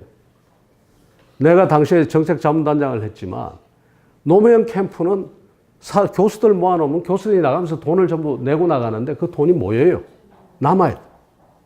그죠? 사람을 모으면 모을수록 돈이 오히려 들어오는 집단과 사람만 모으기만 하면 돈이 들어가야 되는 집단하고 천지 차이 아닙니까? 무엇이 그런 차이를 만들었을까? 여러 가지가 있을 거라. 하여간 그래서 그 프로슈밍, 이런 프로슈밍이다라고 제가 말씀을 드리는데, 자, 시간이 많이 가서 더 빨리 이야기를 하죠. 근데 지금 제가 시장과 공동체가 중요하다고 했단 말이에요. 근데 시장과 공동체에 다 맡길 수 있느냐? 절대 아니죠. 시장은 시장대로의 모순이 있고 공동체는 공동체대로의 한계가 있다고요. 시장에 맡겼을 경우에 말하자면 국가가 개입하지 않고 시장에다가 그야말로 규제를 풀고 뭐 해가지고 시장에서 시장이 우리의 경제의 완전한 그 주체가 돼가지고 끌고 갔다고 했을 때 우리가 어떻게 되느냐. 이런 일이 벌어진다고. 지금 이 막대예요. 위에 흰 막대는 뭘 이야기하는가 하면 흰 막대가 시장 소득을 이야기를 합니다. 시장 소득. 시장 소득이라는 것은 세금 걷지 않고 복지 혜택 주고받지 않고 완전히 시장에서 내가 돈 다 벌었을 때 이야기해요. 시장. 복지하고 세금하고 그런 거 아무것도 없을 때 시장에서 벌어들. 시장 소득이야. 그러니까 가장 대표적인 나라를 한번 보자고요. 스웨덴 같은 국가를 보자. 스웨덴은 우리가 잘 아는 스웨덴 같은 국가에 여러분들 어떻습니까? 이게 지니 계수인데요. 지니 계수가 4.0이 넘어가면 상당히 불안한 국가가 됩니다. 0.4가 0에서부터 1 사이인데 0.4가 넘어가면 불안한 나라가 되는데 스웨덴은요. 스웨덴의 시장 소득 지니 계수, 유럽의 대부분의 국가, 노르웨이니 벨기에니 이런 국가의 시장 소득의 지니 계수가 얼마가 나옵니까? 다 0.4 이상이 나옵니다. 0.4, 0.4 이상. 뭔가 하면은 시장이 이 나라들이 다 뭔가 하면 스웨덴도 한국 사람들이 스웨덴을 잘 모르고 맨날 복지만 이야기하는데 복지국가 이전에 스웨덴은 자유시장 국가입니다. 시장의 규제 자유도와 그 다음에 경제 자유도가 굉장히 높은 국가지. 만 세계의 그 유럽 국가 중에서 항상 15위권 정도가 되는 국가입니다. 스웨덴이. 그만큼 그게 높다고 조금 이따 다시 한 번 더 이야기를 하겠습니다만. 그러니까 시장에만 맡겨 놓으니까 시장 소득의 불평등이 저렇게 높아지는 겁니다. 당연히 이 부분은 누가 조정해야 되겠어요? 이거는 시장에 조정하는 행위와 분배와 그 다음에 이 소득을 교정하는 행위는 이건 시장이 못한다고요. 여기에 국가가 개입해야 되죠. 여기에 국가가 개입해가지고 국가가 뭘 해줘야 되는가 하면은 조세를 걷어가지고 그 조세를 가지고 복지나 사회비 지출을 통해가지고 맞춰줘야 되는 거예요. 그러면 시장에서는 시장 혁신이 다 일어나고 돈 벌고 돈 많이 버는 사람 많이 벌고 적게 버는 사람 적게 벌고 편차가 확 커진 걸 국가가 조세로 걷어가지고 그걸 가지고 형평을 맞춰줘요. 그래서 국가가 세금을 걷어서 복지해가지고 나눠줬을 때는 어떻게 되느냐. 그 말하자면 요 파란 선이 소위 가처분 소득 진위계수입니다. 국가 행위가 들어가고 난 다음에 진위계수거든요. 얼마로 떨어지는가 하면 0.25, 0.23으로 떨어지는 겁니다. 살기 좋은 세상. 정말 가가지고 그 부가 공정하게 분배되는 세상이 되는 거예요. 시장은 자유롭게, 시장은 성장의 축이 되고 국가는 분배와 돌봄의 축이 되는 그런 세상을 만들고 있는 거예요. 그 속에. 한국은 어떠냐? 한국은요, 보세요. 시장 소득 자체의 진위계수는 불평등은 스웨덴보다 훨씬 낮아요. 0.34, 그 정도 되거든요. 지금 이게 변함없이 0.33. 스웨덴보다 0.1이 더 떨어져요. 굉장히 시장은 공정하다고 말하자면 이걸로 보면. 근데 국가가 말하자면 들어가서 교정하는 역할도 없어. 교정하는 역할이 저쪽에서는 1.몇이 0.1 뭐 얼마가 되는데 우리는 뭔가 하면 교정 그 개수가 0.2, 0.3밖에 안 되는 거예요. 그나마 최근에 와서 이게 그만큼 늘어난 겁니다. 복지 지출이 많아지고 사회비 지출이 많아지면서.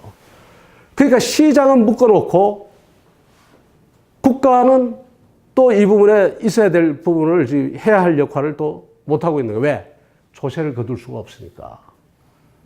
우리가 국민 부담률이 이쪽은 국민 부담률이 말하자면 전체 GDP의 50% 가까이 되는 국가고 우리는 국민 부담률이 23%, 25%밖에 안 되는 국가란 말이에요. 그러니까 사회비 지출이 우리보다 2배, 3배가 되니까 저 국가들은 그런 형평을 맞출 수가 있는 거예요. 시장은 자유롭게, 국가는 분배의 축으로.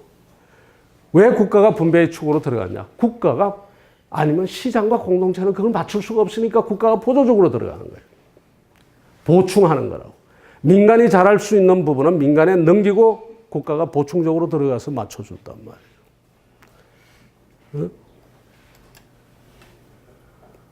그런데 우리는 어떤 일이 벌어요? 있어야 할 곳에서는 국가가 없어. 있어야 할 곳에 국가가 마땅히 있어야 할 보충적인 역할을 해야 될 부분에 국가가 없어. 어디에 없느냐? 아까 이야기한 사회비 지출이라든가 복지라든가 이런 부분에 국가가 형편없는 거예요.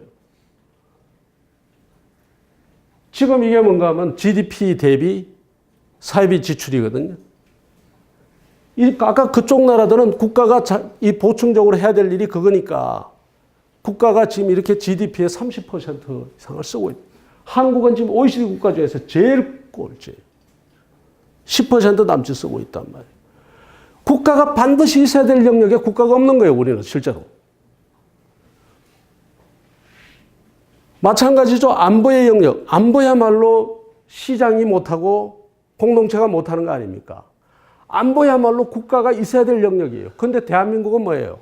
안보에 있어서 완전히 허당이에요. 미국, 중국, 러시아, 일본 그 사이에서 오죽하면 코리아 패싱 이야기가 나오냐. 아무런 대안이 없는 거예요. 안보에 대해서. 무슨 대안이 있느냐 당신 내봐라 하면 나도 할 말이 없겠지만 아무런 대안이 없는 거예요. 그냥 코리아 패싱이야. 국가가 있어야 될 영역에는 없고 이렇게. 없어도 될 영역에는 국가가 있는 거야. 그게 뭔가 하면 시장 규제를 지나치게 한국의 경제자유도 순위가 이렇게 우리가 세계에 지난번에도 이야기했지만 월드뱅크에서 원래 11위로 이야기를 했단 말이에요. 세계 11위의 경제대국의 경제자유도가 그 다음에 그나마 자유무역을 바탕으로 해서 그거 가지고 먹고 살아야 되는 수출 국가란 말이에요. 교역량이 세계 7위에 달하는 국가가 이렇게 경제자유도는 35위, 41위, 33위 이렇게 왔다 갔다 하고 있다. 온갖 걸 다 묶어놓고 안 풀어준다고. 스웨덴 같은 나라는 아까 뭐까지 가느냐? 스웨덴 같은 나라는 이게 지금 스웨덴에 있는 세인트 고란이라는 그 영리병원입니다. 한국에서는 말도 꺼낼 수도 없는 영리병원이 스웨덴에는 저렇게 유럽에서 가장 큰 병원 중에 하나의 영리병원이 있는 거예요. 영리병원이라는 건 병원을 가지고 상장도 시킬 수가 있고 뭐도 할 수 있는 거예요. 너 돈 벌어라 이거예요. 번 돈은 어떻게 하냐? 국가가 다 가져오고. 이 세인트 고란 병원에서 다 벌어봐야 그 돈이 어디로 가는가 하면 세인트 고란 병원에 들어가가지고 그 사람들이 돈 다 쓰는 게 아니라 세인트 고란 병원에 여기는 더더욱 조세를 더 강화해가지고 벌어들인 돈의 거의 대부분을 국가가 다 가져오는 거예요. 그래서 그 국가가 어디 쓰는가 하면 그것을 다른 의료비로 쓰는 거예요. 여기 이 병원에는 누가 오느냐? 영리병원이니까 아주 특수한 그런 영역, 보험이 안 되는 영역, 이런 영역을 주로 취급하니까 유럽에 이제 부자들이 와가지고 그 돈 벌어서 푸는 거예요. 그런데 우리는 이런 부분에서 못하게 하니까 말하자면 그런 시장 규제라든가 이런 부분에서 하고 그런단 말이에요. 여러분들이 잘 아시는 이 소위 공유권의 공유재산 내지는 공유권의 비극이라는 이야기를 잘 아시죠? 사람들이 내 사유지가 있고 그 다음에 공동의 초지가 있다면 사유지가 있고 공동의 초지가 있다면 사람들이 자기가 먹이는 소나 양을 갖다가 어디부터 먼저 먹이느냐? 도덕적으로 이야기하면 어디부터 먹여야 됩니까? 자기 거 먼저 먹이고 그 다음에 공동 초지에 가서 먹여야 되는데 사람이라니 그렇지 않다면 어디부터 가겠습니까? 공동 초지에 가서 먼저 먹이고 먹인 다음에 이제 자기 거 먹인다고. 그리고 나중에 그 초지라는 것이 그냥 놔두면 자라는 게 아니에요. 관리를 해줘야 돼. 땅도 골라줘야 되고 씨도 뿌려야 되고 뭐 그 다음에 풀도 뽑아줘야 되고 나쁜 풀은. 해야 되는데 그거 하자고 이야기하면 그때는 또 자기는 안 나가. 소위 말하는 배반 현상이 생기는 거예요. 그러니까 사람들이 어떻게 하느냐. 좀 굉장히 보수적인 하나의 예입니다만 그러는 거지. 야, 이거 이래가지고는 안 되겠다. 우리 관리위원회를 하나 만들어가지고 하루에 몇 시간 이상씩 그 풀을 못 듣게 하고 몇 마리 이상 풀을 못 듣게 하자. 그리고 말하자면 서로가 일을 해야 될 때는 전부 나와서 일을 하자. 일 못하는 친구는 그 대신 벌금을 내고 돈을 내게 하자. 그러면 어떻게 하냐. 관리위원회를 하나 만든 거예요. 이 관리위원회가 바로 뭔가 하면 이 국가란 말이에요. 그죠? 근데 이 관리위원회는 뭘 해야 돼? 뭘 해야 되는가 하면은 풀밭 관리를 하고 풀밭 이야기를 해야 되는 거예요.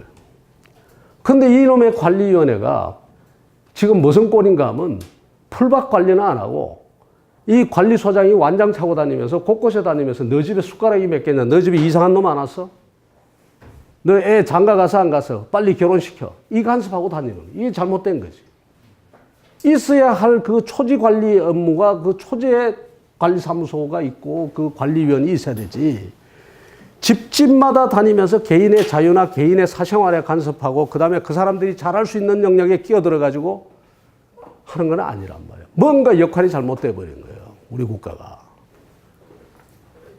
그래서 지금 보충성의 그 철학을 가지고 우리가 전부 그거 해야 되지 않겠냐. 새롭게 좀 국가를 정비해 나가야 되지 않겠냐. 한번 논쟁을 해서라도. 근데 우리 헌법이 어떻게 되어 있냐. 헌법에 바로 이 보충성의 원칙을 천명해 놨거든. 예? 천명해 놨단 말이에요. 지금 이걸 가지고 어떻게 해석하느냐. 자, 보십시오. 헌법 119조 1항. 대한민국의 경제 질서는 개인과 기업의 경제상의 자유와 창의를 존중함을 기본으로 한다. 두 번째 뭐? 국가는 균형 있는 국민 경제 성장. 이게 이제 소위 경제민주화 조항입니다. 그래서 해서 경제적, 남용을 받는 경제주체 간의 조항. 자, 이 관계를 놓고 이 두 개가 동일한 무게를 가지는 동일한 원칙이냐? 아니면 1항이 앞서고 2항이 보충적으로 있는 거냐? 이걸 가지고 지금 우리 경제민주화 논쟁이 있는 겁니다. 2항이 오히려 더 앞설 수도 있다. 아니면 1항과 똑같이 2항이 같은 무게로 같은 원칙으로 간다. 한쪽은 아니다. 1항이 기본이고 2항은 예외적으로 말하자면 보충적으로 해놓은 것이 2항이다. 헌법재판소가 어떻게 해석을 했느냐. 헌법재판소는 지금까지 이렇게 했습니다. 헌법 제23조 1항, 제119조 1항에서 추구하고 있는 경제질서는 개인과 기업의 경제상의 자유와 창의를 최대한도로 존중, 보장하는 자본주의 바탕을 둔 시장경제 질서이므로 국가적인 규제와 통제를 가하는 것도 보충의 원칙에 입각하여 어디까지나 자본주의 내지 시장경제 질서의 기초라고 할 수 있는 사유재산제도 아울러 등등등 이렇게 돼 있단 말이에요. 헌재가. 보충성의 원칙이라고 헌재가 그렇게 이야기를 했고 그 다음에 많은 법학자들이 그렇게 이야기를 하고 이것이 중요하지 않다는 거 아니에요. 대단히 중요하죠. 근데 다만 이것이 뭐냐. 보충적인 것이냐 그렇지 않으면 이것이 또 하나의 원칙으로 이것을 덮고 갈 수 있는 이 논쟁에 진짜 제대로 한번 해봐야 됩니다. 이 헌법을 해석하는 논쟁뿐만이 아니라 진짜 이 두 개를 갖다가 어느 것을 앞세울 것이냐를 놓고서 논쟁을 해서 나 같은 사람은 어느 쪽을 주장하는가 하면은 반드시 이것이 있어야 된다고 주장하는 사람이에요. 그러죠? 아까 이야기했지 않습니까? 국가, 공동체와 시장은 이 문제를 해결하지 못하거든. 균형. 이 문제를 해결할 수가 없다고요. 이 문제가 반드시 들어가야 되는데 이 문제가 보충적으로 들어가야 될 것이냐 아니면은 이 문제가 먼저 들어가야 될 것이냐를 놓고서 한다면 나는 보충적으로 들어가야 된다고 생각하는 사람. 이 논쟁을 뜨겁게 한번 해줘야 된다. 이것이 어느 것이 먼저 들어갔을 때 과연 우리 경제가 어디로 가고 우리 국가가 어디로 가겠느냐를 놓고서 답 없어요. 어떻게 답이 있습니까? 그거는 우리가 결정하고 우리의 철학이래야 돼. 각자 전부 말하자면 답안을 써봐야 되는 거예요. 그리고 각자가 고민해야 되는 거예요. 그 담론 수준이 그 정도로 가줘야지 되는 거라고. 그래서 지금까지 이렇게 됐는데, 근데 이것이 그렇게 심각한 문제가 아니에요. 심각한 문제가 아닌 것이 어느 하나를 버리자는 이야기가 아니거든. 버리자는 이야기 아니잖아요. 어느 것이 보충이 되는 두 개 다 거의 같이 가자는 이야기라고. 다만 이런 논쟁, 그거 할 게 아니라 국회 안에서 뭐 이거 가지고 말이야 작은 거 지금 또 오늘도 무슨 누구 김관진 구속 참 하니까 가가지고 누구하고 그 판사가 누구하고 동기다 이런 거 가지고 싸우는데, 그거 싸우는 거는 싸우는 대로 싸우더라도 이거 가지고 좀 싸우자는 거예요. 이런 거 가지고 진짜 놓고서 하고 지금 우리 국가를 어떻게 설계해야 될 것이냐를 그대 담론을 가지고 이쪽 학자 나오고 저쪽 학자 나와가지고 치열한 논쟁을 하고 국민들 앞에서 논쟁을 해서 그렇게 해서 하면은 나는 답은 나온다고 봅니다. 어느 하나도 버리고 싶지 않다고 국민들은. 어느 하나도 버리고 싶지 않을 거거든. 자연스럽게 보충의 원칙은 나는 우리 사회에서 이 헌법 정신이 추구하고 있는 것이 그런 좋은 방향으로 결론이 나리라고 봐요. 근데 그런 논쟁이 없거든. 경제민주화 나오면 한쪽이 그냥 몰고 가. 다른 한쪽은 거기에 대해서 반대 가가지고 만대 이것만 이야기를 하지 왜 말하자면 이것이 앞세되는지에 대한 철학과 그 비전을 내놓지 않는다고. 이게 답답한 겁니다. 자, 이야기를 줄이겠습니다. 그래서 오늘 제가 그 이야기를 드렸어요. 시장과 공동체, 그 다음에 국가, 그 다음에 국가 안에 들어가서의 종축과 행축. 이 종축과 행축의 문제도 굉장히 중요하거든요. 그런데 다음 시간에는 제가 뭘 이야기하는가 하면 이 보충성의 원칙에 입각한 이 종축의 문제를 제가 이야기를 드리려고 합니다. 자, 감사합니다. 네. 시민사회, 국가시장, 시민사회의 관계에서 우리가 시민사회가 약하죠. 약하거든. 그 약한 이유가 뭔가 하면 다음 시간에 내가 이야기 드릴 것처럼 이 시민사회가 주인이 되는 구조가 안 돼 있어요. 그러니까 굉장히 권위주의 아래 놓여가지고 스스로 주인이 되는 기회를 가지지 못했어요. 그러니까 그 시민사회가 성장을 하지 못한 거고, 또 한편으로는 그런 이제 권력적인 측면도 있지만 내가 늘 고민하는 문제 중에 하나지만 노동시간이 너무 긴 거예요. 노동시간이 너무 길다 보니까 시민으로서의 말하자면 시민으로서의 활동, 내가 살아있는 회사원, 그 다음에 안에 조직 구성원의 한 사람, 소비자로서의 이건 다 되는데 시민으로서의 그 활동을 할 영역이 지금 그런 여유가 없었던 거예요. 그래서 이 부분은 노동시간의 문제, 그 다음에 아까 이야기한 그 어떤 이 권력 구조의 문제, 이런 것하고 연결되는데, 이건 다음 시간에 우리 이 분권 문제하고 연결해서 제가 좀 더 이야기를 하죠. 그 다음에 중국은 제가 잘 모르겠어요, 솔직히. 그리고 중국에 안 들어가 있는 거는 저희 OECD 국가들이거든. OECD 국가가, 중국은 OECD 국가니까 안 들어가 있는데, 중국은 아직도 지금 말하자면 경제를 시장화하면서 빈부격차가 굉장히 심화되고 있는 그런 상황이거든요. 그리고 정확한 데이터도 낼 수도 없고, 그래서 내가 솔직히 잘 모르겠는데, 무지하게 많은 문제가 지금 누적되고 또 산재에 있다고 좀 생각을 합니다. 그래서 뭐라고 말을 못 하겠어요. 정확하게 파악을 못 하니까. 그러나 일단은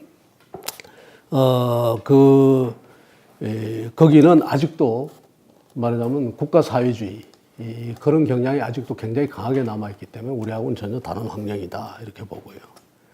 그 다음에 아까 말씀하셨는데 시장에 말하자면 공공재가 굉장히 약하다고 했죠. 이게 바로 뭔가 하면 국가가 역할을 못한 거예요. 있어야 될 부분에 국가가 없는 거예요. 그러니까 국가가 있어야 될 부분에 국가가 못 들어가는 거예요. 도대체 이런 국가가 어디 있어? 도대체 조세가 국민 부담률이 23%밖에 안 되는 그런 국가가 어디 있냐고요. 지금 OECD 국가에. 그러니까 국가가 반드시 그것은 더 해야 될 영역인데 국가가 안 하는 거예요, 지금. 지금도 조세를 더 거두려고 안 하잖아요. 그러니까 국가가 역할을 안 하는 거야. 그래서 그 부분에 있어서 보충성의 원칙에서는 국가가 더 커져야 되는 영역이죠. 생명의 가치, 그 다음에 특히 말하자면 기업 간의 공정거래 영역. 이런 부분은 국가가 월등히 더 커져야 돼요. 유럽이나 저 북유럽 국가의 공정거래 같은 우리나라 공정거래는요. 우리나라 공정거래에도 국가가 잘 없어요. 내가 이런 이야기 하면 못하지만 여러분들 지금 공정거래가 어떻게 됐어요? 공정거래위원회를 여러분들 얼마나 믿는지 모르겠어요. 공정거래 제대로 지금 하고 있습니까? 내가 속 이야기를 다 못합니다만 정말 국가가 필요한 게 이 공정거래인데 국가가 제대로 안 한다고. 나는 이 영역을 어디다 줘야 되는가 하면 시민사회에 줘야 된다고 생각해요.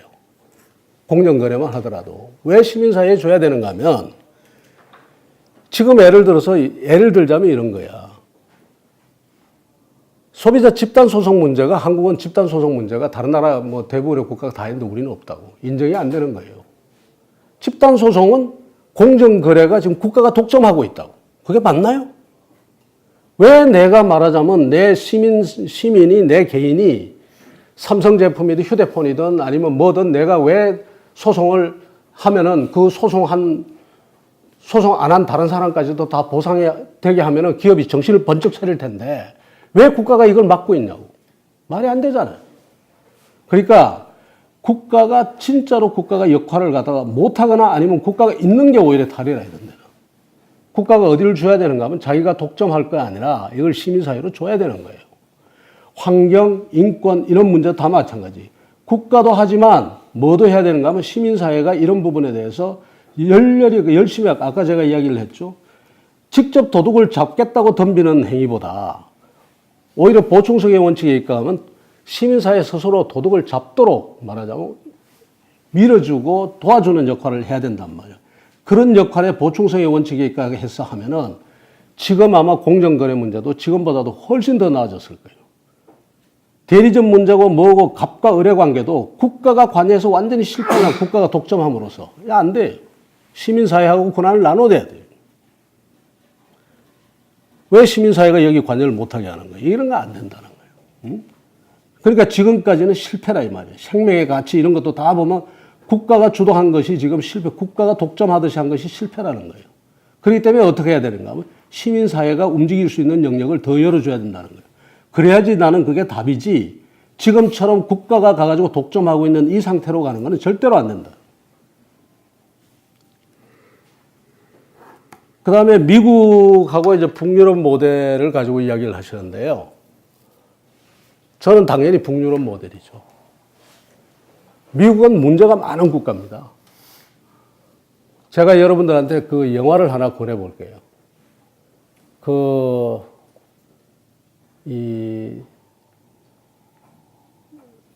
Falling for Columbine이라는 다큐멘터리가 있습니다. 마이클 무어예요. 그 Falling for Columbine이라는 그걸 꼭 한번 저는 보고 왜 미국에서 카나다하고 미국하고 총기 소유가 1인당 총기 소유로 따지면은 카나다가 더 많을 수도 있는데 왜 미국에는 총기 사고가 1년에 13,000건씩 15,000건씩 나는데 캐나다에는 총기 사고가 없고 총기 사고로 사람이 죽는 게 없냐. 그 바로 옆에 국가가. 그게 굉장히 중요한 문제거든요. 이게 뭔가 하면은 미국 사회가 그만큼 말하자면 이 보호장치라든가 이게 없기 때문입니다. 사람이 미국은 끊임없이 이 국가적 영역이 국가가 보충적인 역할을 못 해주고 있어요.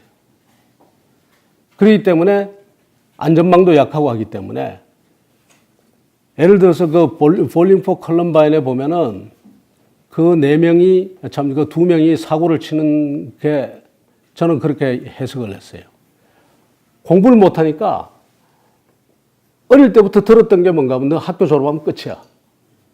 넌 끝났어. 이거란 말이에요. 실제로 애들은 안전망이 없는 거예요, 미국 사회는. 왜냐하면 아까 보면 진짜 보고 사회비 지출이라든가 이런 게 형편없거든요. 근데 캐나다 같은 데는 그보다 훨씬 낫거든. 그러니까 말하자면 공부를 못하는 아이도 너는 인생이 끝이야 라는 소리를 안 듣는 거예요. 심지어 학교 가기 싫으면 밖에 나가서 학교 안 가고 밖에 놀아다니고 볼링포 콜럼바인에 보면 돌아다니거든요. 돌아다니면서 자기가 할 수 있는 게 뭔가를 찾는다고. 그래서 이런 부분에서 국가 영역이 저쪽은 굉장히 말하자면 거기도 보충적인 역할을 못 해주고 있고요.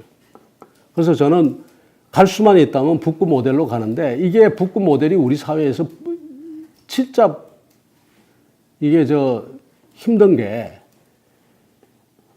중산층과 중산층 이하가 세금을 내겠다는 각오를 해야 되는데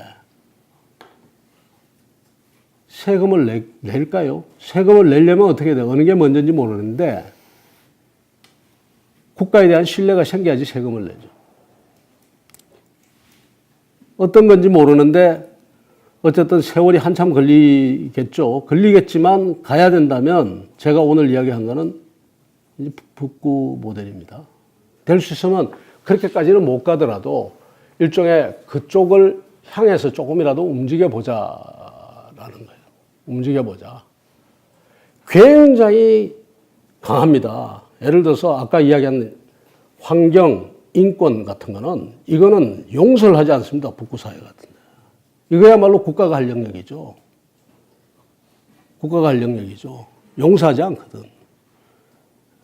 다만 뭐하면 경쟁을 촉진한다든가 창의적인 행위를 한다든가 이런 데 대해서 국가가 관여를 안 하는 거예요. 서양 사람들은 자유권을 확보하는데 우리는요, 참 어떻게 보면은 이 아픈 역사를 살아왔지만 그 시민권과 자유권을 확보하는 데 있어서는 참 쉽게 했어요. 말하자면 갑자기 서구 민주주의 모델이 들어오면서 그냥 받아버린 거야. 예를 들어서 여성의 투표권만 하더라도 놀랍도록 말하자면 세계가 깜짝 놀라요. 영국 같은데 벌써 1920년대, 다른 데도 말이에요. 1930년, 40년 뭐 이럴 때 우리 48년에 그냥 일시에 한 목에 다 줘버렸어요. 그 고통이 없었다고. 그 다음에 그 보통 선거권을 확보하기 위해서 서구가 몇백 년 동안 투쟁을 하면서 했잖아요. 그리고 유럽 같은 데 보면요. 시간이 조금 있으니까. 유럽 같은 데는 지방자치 문제만 하더라도 서양에 가면 차트가 있거든, 차트. 그 헌장을 내가 예를 들어서 그 런던시도 그 영국 중앙정부하고 차트가 있어가지고 차트로 버밍ham은 버밍ham대로 가지고 있고. 그 다음에 내가 어떤 학교를 만들면 학교가 국가하고 차트. 그 차트가 뭔가 하면 내가 힘을 길러서 왕을 눌러가지고 왕의 목을 조고 계약을 하는 겁니다. 나는 나한테 어떤 권한을 준다. 그러니까 그 계약 조건이 상대가 세냐 약하냐에 따라서 버밍ham하고 계약할 때 다르고 런던시하고 계약할 때 다르고 그 다음에 이쪽 길드하고 계약할 때 너한테는 염세권, 독점권을 준다. 너는 준독점권을. 그 하나하나를 자기 힘을 길러가면서 하나하나 쟁취한 거예요. 그 시민 자유권과 시민권을. 우리는 일적으로 그냥 다 받아버렸거든. 갑자기 어느 날 식민지에서 어느 날 갑자기 국민이 된 거예요. 이 과정에서 굉장한 혼란이 지금까지 계속 되어 오고 있는 거예요. 의무보다는 권리가 먼저 가고 그 다음에 내가 그 자유권을 지키기 위해서 뭐 해야 되는 이런 전통들이 다 안 쌓여 있다고 난 봅니다. 그래서 지금도 우리가 이제 계속 발전해 가니까 그래도 저는 괜찮다고 보고요. 병원 문제는 참 힘들어요. 근데 이 영리병원이 있는 경우에는 반드시 뭐가 있어야 되는가 하면 공공의료가 강화돼야 돼요.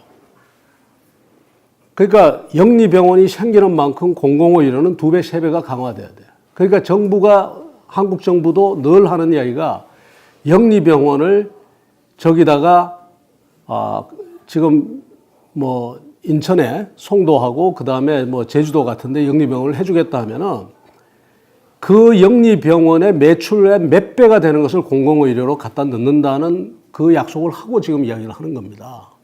사람들이 그 부분을 잘 모르는데, 예를 들어서 참여정부 때도 영리병원 이야기가 나왔는데, 참여정부 그 기간에 나온 것만 해도 연 얼마를 집어넣는가 하면 공공의료에 4조 원을 집어넣겠다고 했어요.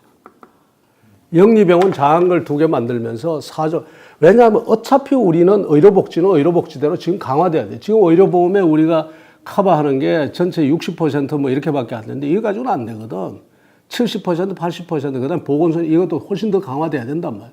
어차피 집어넣을 건 집어넣는 거고, 대신에 이 영리병원은 뭘 상대로 하는가 하면 주로 보면 영국이 아니라 중국인들, 동남아, 중국, 특히 중국 부자들이 와서 이쪽에 와서 생명 연장 산업이든 뭐 하든지 하고, 그 사람들을 주류로 해가지고, 왜냐하면 한국 사람들은 가가지고 보험이 되는 사람, 보험을 해야 되는데 그 병원은 한국 사람 상대로 해서 보험 환자는 받지 않을 거 아니에요. 그러니까 이제 주로 외국인 환자를 받겠지. 특수병원, 싱가포르처럼 특수병원 해가지고 하면은, 그러나 어떤 경우든 영리병원이 들어가면 공공의료가 지금보다 몇 배가 더 강화되는 것을 조건을 해서 이야기가 되는 거예요. 그렇게 되지 않으면은 이거는 성립할 수도 없고, 그러니까 스웨덴 같은 데는 뭔가 하면 영리병원에 대해서 왜 지금 거부감이 적으냐. 일단 모든 국민이 공공의료에서 다 자기 문제를 다 해결하고 있는 거예요. 그러니까 그 병원이 외국인 상대로 해가지고 아니면 특수 질환을 상대로 해서 돈을 벌든 말든 자기가 별로 관계가 없는 거야. 자기는 자기 아픈 건 다 케어해줘, 국가가 이미. 그죠? 이제 그런 문제가 있다. 그래서 공공의료가 강화되면서 가는 거다. 그렇게 가야지 된다. 안 그러면은 하기가 힘든다. 이렇게 이야기를 하고요. 근데 여기에 대해서 이제 한쪽에서는 반대하는 쪽은 공공의료가 강화되는 거 그것만 이야기를 하지 이쪽은 이야기를 안 하는 거야. 타협점이 없을까? 난 타협점이 있다고 보는데, 하여튼 그러고요. 그 다음에 국가가 해야 될 부분 공정거래 말고, 많죠. 아까 이야기하신, 우리가 그러잖아요. 공공서비스와 공공재화 내지는 우리가 존중해야 될 공적 가치 중에서 시장에서는 도저히 확보할 수 없는 것들이 있어요. 그건 당연히 보충성의 원칙에서 국가가 들어가야 되는 거야. 그것이 뭔가 하면 아까 말씀드린 인권, 그 다음에 환경, 그 다음에 공정거래, 뭐 이런 것들이죠. 그 다음에 소비자 권리, 기본권은 해야지. 그 소비자가 제어를 한다 하더라도 국가가 보장할 건 보장해주고, 당연히 지금보다 더 강하게 들어가야 되는 거예요. 더 강하게 들어갈 수가 있는 거예요. 왜? 국가가 지금 안 들어가야 될 영역에 들어가가지고 그쪽에 신경 뺏기고 그쪽에 싸움하느라고 이쪽을 못하는 거예요. 실제로 국가가 할 일을 갖다가 한정시켜 놓으면 그 부분에 대해서는 국가는 양보할 수 없이 들어가는 거예요. 엄청나게 강력하게 들어가는 거예요. 지금처럼 누구라고 봐주고 안 봐주고 이게 없어요. 걸렸다 하면 그대로 가는 거예요. 지금 우리는 아니거든. 이것저것 싸움하느라고 바쁘고 국회가 온갖 국가기관이 전부 다른 일 하느라고 바쁘고 싸움하는 바쁜데 이쪽에서 작은 어디 구석에서 인권 같은 거 침해당하는 거 그냥 넘어간다고. 보지도 않아요. 그런데 그것이 국가의 주요 업무가 되어보세요. 공무원들이 자기 살기 위해서라도 죽기 살기로 듭니다. 용서하지 않아요. 이런 부분들이 있다는 거예요. 그 다음에 그러니까 일을 갖다 버릴 건 버리고 할 건 하고 보충성의 원칙에 의해서 정리할 필요가 있다는 거죠. 그 이제 절대로 시장이 확보할 수 없는 것들은 반드시 국가가 그렇게 나눠야 된다는 거예요. 지금처럼 국가가 있어야 할 때 국가가 없고 국가가 없어 좋을 때 국가가 있는 이런 상태로서는 안 된다는 거예요. 대우조선 이야기를 하셨는데 미국 같은 데하고 우리가 다른 게 우리가 미국은요. 이 노조가 오래됐지 않습니까? 그리고 거기는 망하는 기업은 망합니다. 그게 전통이에요. 그래서 노동상권이 보장이 되는 겁니다. 좀 이상한 이야기죠. 무슨 이야기인가 하면 노동상권을 보장해 줄 때 왜 노동상권을 보장해 주는 이유가 뭔가 하면 루즈벨트 때부터 노동상권을 보장해서 노동자의 파업권과 권한을 다 보장해 줘도 이 노동자들은 어디까지 데모를 하는가 하면 그 회사가 망하지 않을 때까지 데모하는 겁니다. 회사가 망해버리면 자기도 죽거든. 그러니까 어디까지 투쟁해야 된다는 것을 아는 거예요. 그래서 이 노조가 그런 한계가 있습니다. 기업의 이인이 말하자면 자기 임금이 높이 올라가가지고 경쟁력을 상실해버리면 시장에서 죽어버리면 자기도 일자리가 없어지는 거야. 그렇기 때문에 그 기업의 경쟁력이 떨어지지 않는 한도 내에서 임금 투쟁도 하는 거예요. 그런데 한국은 이게 권위주의 시대 때부터 어떻게 되어 있는가 하면 대만은 불사야. 공적 자금이 들어가든 언제 들어가든 그 기업을 죽이지 않는 거예요. 그러니까 그 노조는 이때까지 가가지고 어디서 내가 이 바게이닝을 멈춰야 되고 그 바게이닝을 어디까지 끌고 가야 될지에 그 제한점이 없는 거예요. 이것이 국가와 이 노사 간의 지금 이 밸런스를 맞추기가 어려워지는 이유 중에 하나입니다. 국가가 반드시 개입해요. 예를 들어서 대우조선 문제도 마찬가지예요. 대우조선이나 대우해양이나 해양조선이나 여기 들어가면 지금 국가가 들어가잖아요. 다 이런 문제 때문에 이제 진짜로 가가지고 국가가 개입해야 될 때는 여기도 또 개입 안 했어. 한진해운 같은 건 진짜 국가가 개입해야 되는 문제거든. 이 네트워크 사업이기 때문에. 이건 또 그냥 갖다 버려버렸어요. 앞뒤가 안 맞는 거야. 해운 같은 거는 저거는 건설회사 하나 문 닫는 거, 그 다음에 자동차 공장 하나 문 닫는 그게 문제가 아니거든. 이거는 엄청난 말하자면 네트워크가 그 재산이고 그런 건데 그걸 갖다가 이제 그거는 또 갖다 버려버리고 안 그래도 되는 회사는 가가지고 또 국가가 개입해가지고 그런단 말이에요. 그럼 미국에서는 두 가지라고 봅니다. 미국 같은 경우는 기업에 대한 보호가 약해요. 그리고 그게 전통이 됐으니까 그렇게 가버렸고, 그 다음에 이동성이 높아요. 내가 이 회사에 있다가 이쪽 기술이 있으면 다른 데 갈 때가 있는데 우리는 그렇지를 못해. 이 고용 자체가, 고용시장 자체가 굉장히 유연하지 못하기 때문에 이쪽 회사에 잘린 사람이 저쪽 회사에 가고 이런 게 지금 적거든요. 그러니까 이제 저항이 더 크고. 그 다음에 유럽 같은 데는 굉장히 부러운 부분이죠. 어떻게 부러운가 하면은 우선 실업안전망이라든가 평생교육체제가 잘 자리 잡혀 있거든. 이게 국가가 갈 영역이란 말이에요. 이게 잡혀 있으니 스스로 어떨 때는 내가 이 회사에 조선이 지금 곧 희망이 없다 싶으면 내 스스로 퇴사를 해요. 내 스스로 퇴사해서 내 스스로 실업자가 된다고. 실업수당 받으면서 긴 기간 동안 컨티뉴잉 말하자면 그거 가지고 직업교육을 다른 신산업에 관한 직업교육을 받고 그 다음에 국가가 알선해주는 기관에 가서 교육받고 국가기관을 통해가지고 재취업을 해요. 어디로? 신산업 쪽으로 취업을 나간다. 그래서 산업구조적이 스무스하게 되는데 우리는 국가가 이 영역에 이때까지 못 들어가고 있거든. 실업안전망도 약하고 뿐만 아니라 뭐가 약한가 하면 지금 평생교육 체계는 완전히 거의 뭐 백지 상태가 돼 있단 말이에요. 그러니까 내가 이 회사에서 쫓겨나면 그냥 절벽이에요. 나만 절벽인 게 아니라 내 자손도 자식도 절벽이에요. 그렇기 때문에 저항이 굉장히 심하다라고 난 봅니다. 이것도 이제 고쳐야 될 부분이지. 우선 첫째로 다른 부분도 다 떼거든. 제가 이야기 드렸잖아요. 그죠? 최고 세율이 평균 소득의 스웨덴도 평균 소득의 1.5배만 되면 세율이 59%예요. 그러니까 어차피 다 내. 그 다음에 법인세 다 내고 어차피 다 내니까 다 떼는 거예요.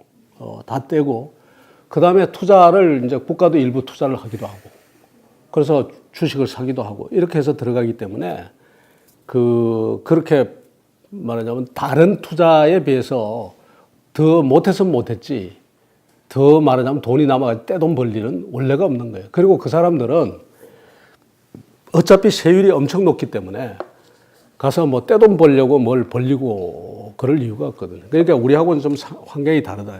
그래서 그런 부분인데 아까 그 복지와 같이 갈 수 있느냐 그랬잖아요. 그게 문제라고.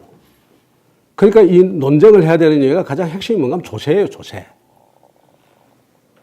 국가가 말하자면 왜 우리가 지금 국가가 이런 복지 영역이나 국가가 들어갈 영역에 지금 아까 말하자면 여러 가지 지금 공공재 진짜 받쳐줘야 할 것들 그런 거 못 들어가고 있느냐. 실업 안전망이라든가 그 다음에 평생교육 체계라든가 이런 것을 지금 못 깔고 있는가 하고 돈이 없거든.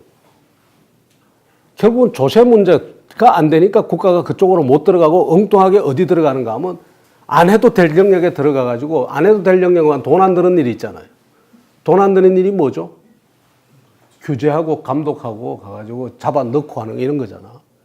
그러니까 그쪽으로 자꾸 들어가는 거야, 국가가. 그리고는 돈 안 돼. 국가는 이제 우리가 그렇게 알아야 돼. 국가는 돈을 걷어서 돈을 써야 된다. 그러면 이제 이 보충성의 원칙을 가져가려면 국가는 주로 어디 가는가 하면 돈을 쓰는 영역. 그 다음에 가가지고 아주 기본적인 가치를 확보하는 영역. 이게 이제 국가의 영역인데 무지하게 많은 돈을 써야 된단 말이에요. 그럼 돈은 누가 낼 거냐? 이 논쟁이 이제 핵심이에요. 거기서 이제 과연 내가 그러는 거야. 이게 정말로 쉽게 갈 수 있는 길은 아니거든. 누구도 돈을 내야 되느냐? 다 내야 돼, 다. 다 내야 돼요. 그리고 지난번에 말씀드린 것처럼 다 내면 어떻게 되느냐? 덴마크처럼 평균 소득의 1.2배면 최고 세율을 다 낸다. 근데 부자는 조금밖에 못 가져가. 그러나 진짜 그 문턱 간 넘은 1.2배 딱 되는 사람은 실제로 자기가 낸 세금의 2배, 3배를 더 가져와. 일종의 조합비 내듯이 내는데 나보다 훨씬 더 가져오는 거야. 그래가지고 우리처럼 말하자면 내가 1,000만 원을 냈다. 2,000만 원, 3,000만 원을 가져오는데 내가 못 낼 이유가 없잖아요. 근데 이 부분에 있어서 그 사람들은 이제까지 수십 년 동안 관행이 돼가지고 국가가 떼먹지 않는다는 것을 자기들이 알아요. 그리고 내한테 이익이 더 온다는 걸 알기 때문에 1.2배가 되는데 최고 세율을 내라고 해도 다 내는 거예요. 우리는 아까 추로스 때 이야기를 하셨는데 내가 세금 내면 어떤 놈이 틀림없이 들어먹고 엉뚱한데 다리 안 놓을 때 다리 놓고 그럴 거라고 생각을 하는 거예요, 지금. 어느 것이 먼저냐? 그래서 논쟁이 필요하다는 이야기. 우리가 이제 그래서 국가 기능을 새로 생각해 봐야 된다는. 나도 어떻게 생각하는가 하면 국가의 역할이 커져야 된다고 생각하는 사람입니다. 어떻게 커져야 되느냐? 공무원 수도 더 늘어야 되고, 여러분들 아시다시피 노무현 정부 때 제가 청와대 정책실장 할 때 공무원 숫자 많이 늘어났습니다. 그 다음에 복지 예산도 더 늘어나고요. 심지어 국방 예산도 역대 어느 정부보다 많이 늘렸습니다. 국가의 역할이 커져야 되거든요. 왜 국가의 역할이 커지는가 하면 우선 하는 일이 달라지는 거예요. 아까 이야기했듯이 그런 거 있잖아요. 국가가 가지고 산업을 끌고 가겠다고 어느 날 갑자기 가지고 하니까 400억 투자하고 이게 아니거든. 그거는 국가가 들어갈 영역이 국가가 하는 것보다 시장에 맡기는 게 많아져야 돼요. 국가는 시장이 못하는 역할, 아까 이야기했듯이 주로 보면 돈 쓰는 역할, 복지라든가 기본적인 가치를 갖다가 중시해서 그걸 지키는 역할, 이걸 해줘야 된단 말이에요. 그러려면 국가가 점점 뭐가 되는가 하면은 어머니의 역할이 돼요. 내가 가부장적인 그런 예를 들어서 굉장히 미안한데 쉽게 예를 들자니까 뭐 그런 가부장적인 가정에 있어서 옛날에는 국가가 어머니 역할을 했거든. 굉장히 엄하게 말해. 너 이래 저래 말해. 이쪽으로 와 저쪽으로 가. 이게 아니고 이제는 국가가 말하자면 시장이 가면서 시장에서의 기본적인 그 말하자면 공정한 거래나 이런 것이 이루어지도록 하고 그 다음에 거기서 큰 서로가 서로를 죽이고 살리지 않고 이제 그 공정거래 같은 부분에 포커스를 맞추면서 하고 거기 경쟁에 뒤처지는 사람들 이 사람들 잡아서 패자부활전을 주고 또 패자부활전을 그 기회를 줘서 뛰게 하고 그 다음에 또 그 사람들이 가가지고 거기서 영 아웃되는 사람은 국가가 보듬어야 되고 그게 어머니 역할이에요. 어머니 역할이라는 게 다친 사람 일으키고 그런 거잖아요. 옛날 우리 가부장적인 거는. 그러다 보면은 살림이 집에 가서 들어보세요. 아버지 살림 별로 없어요. 아버지 뭐 나도 가만 보니까 내 거 보면 컴퓨터 한 대 하고 그 다음에 뭐 양복 몇 벌 하고 그게 다야. 나머지 쫙 돌아보면 거의 대부분이 막 우리 부엌에 가면 우리 집사람 살림은 엄청나게 많아요. 할 일도 많고요. 그렇단 말이에요. 그래서 국가의 역할이 그런 방향으로 더 커져야 된다. 커지는 게 맞죠? 그쪽 부분에 대거 커지면 예산도 엄청 많이 들어가야 되죠. 국가가 더 커지죠. 재정적으로 커지죠. 그 다음에 서비스를 위주로 하기 때문에 서비스라는 건 사람이 많이, 손이 많이 가잖아요. 그죠? 병원, 공공의료, 교육, 그 다음에 이런 것들 다 전 보육, 이 다 손이 가는. 그러다 보면은 공무원 숫자도 늘어난다고. 국가가 그런 물에 커지는 거죠. 지금은 우리 정부는 전부 규제 중심에, 감독 중심에 이런 국가니까 사람이 이쪽을 줄이고 이쪽을 더 늘려 국가 부분이 커지는 게 맞습니다.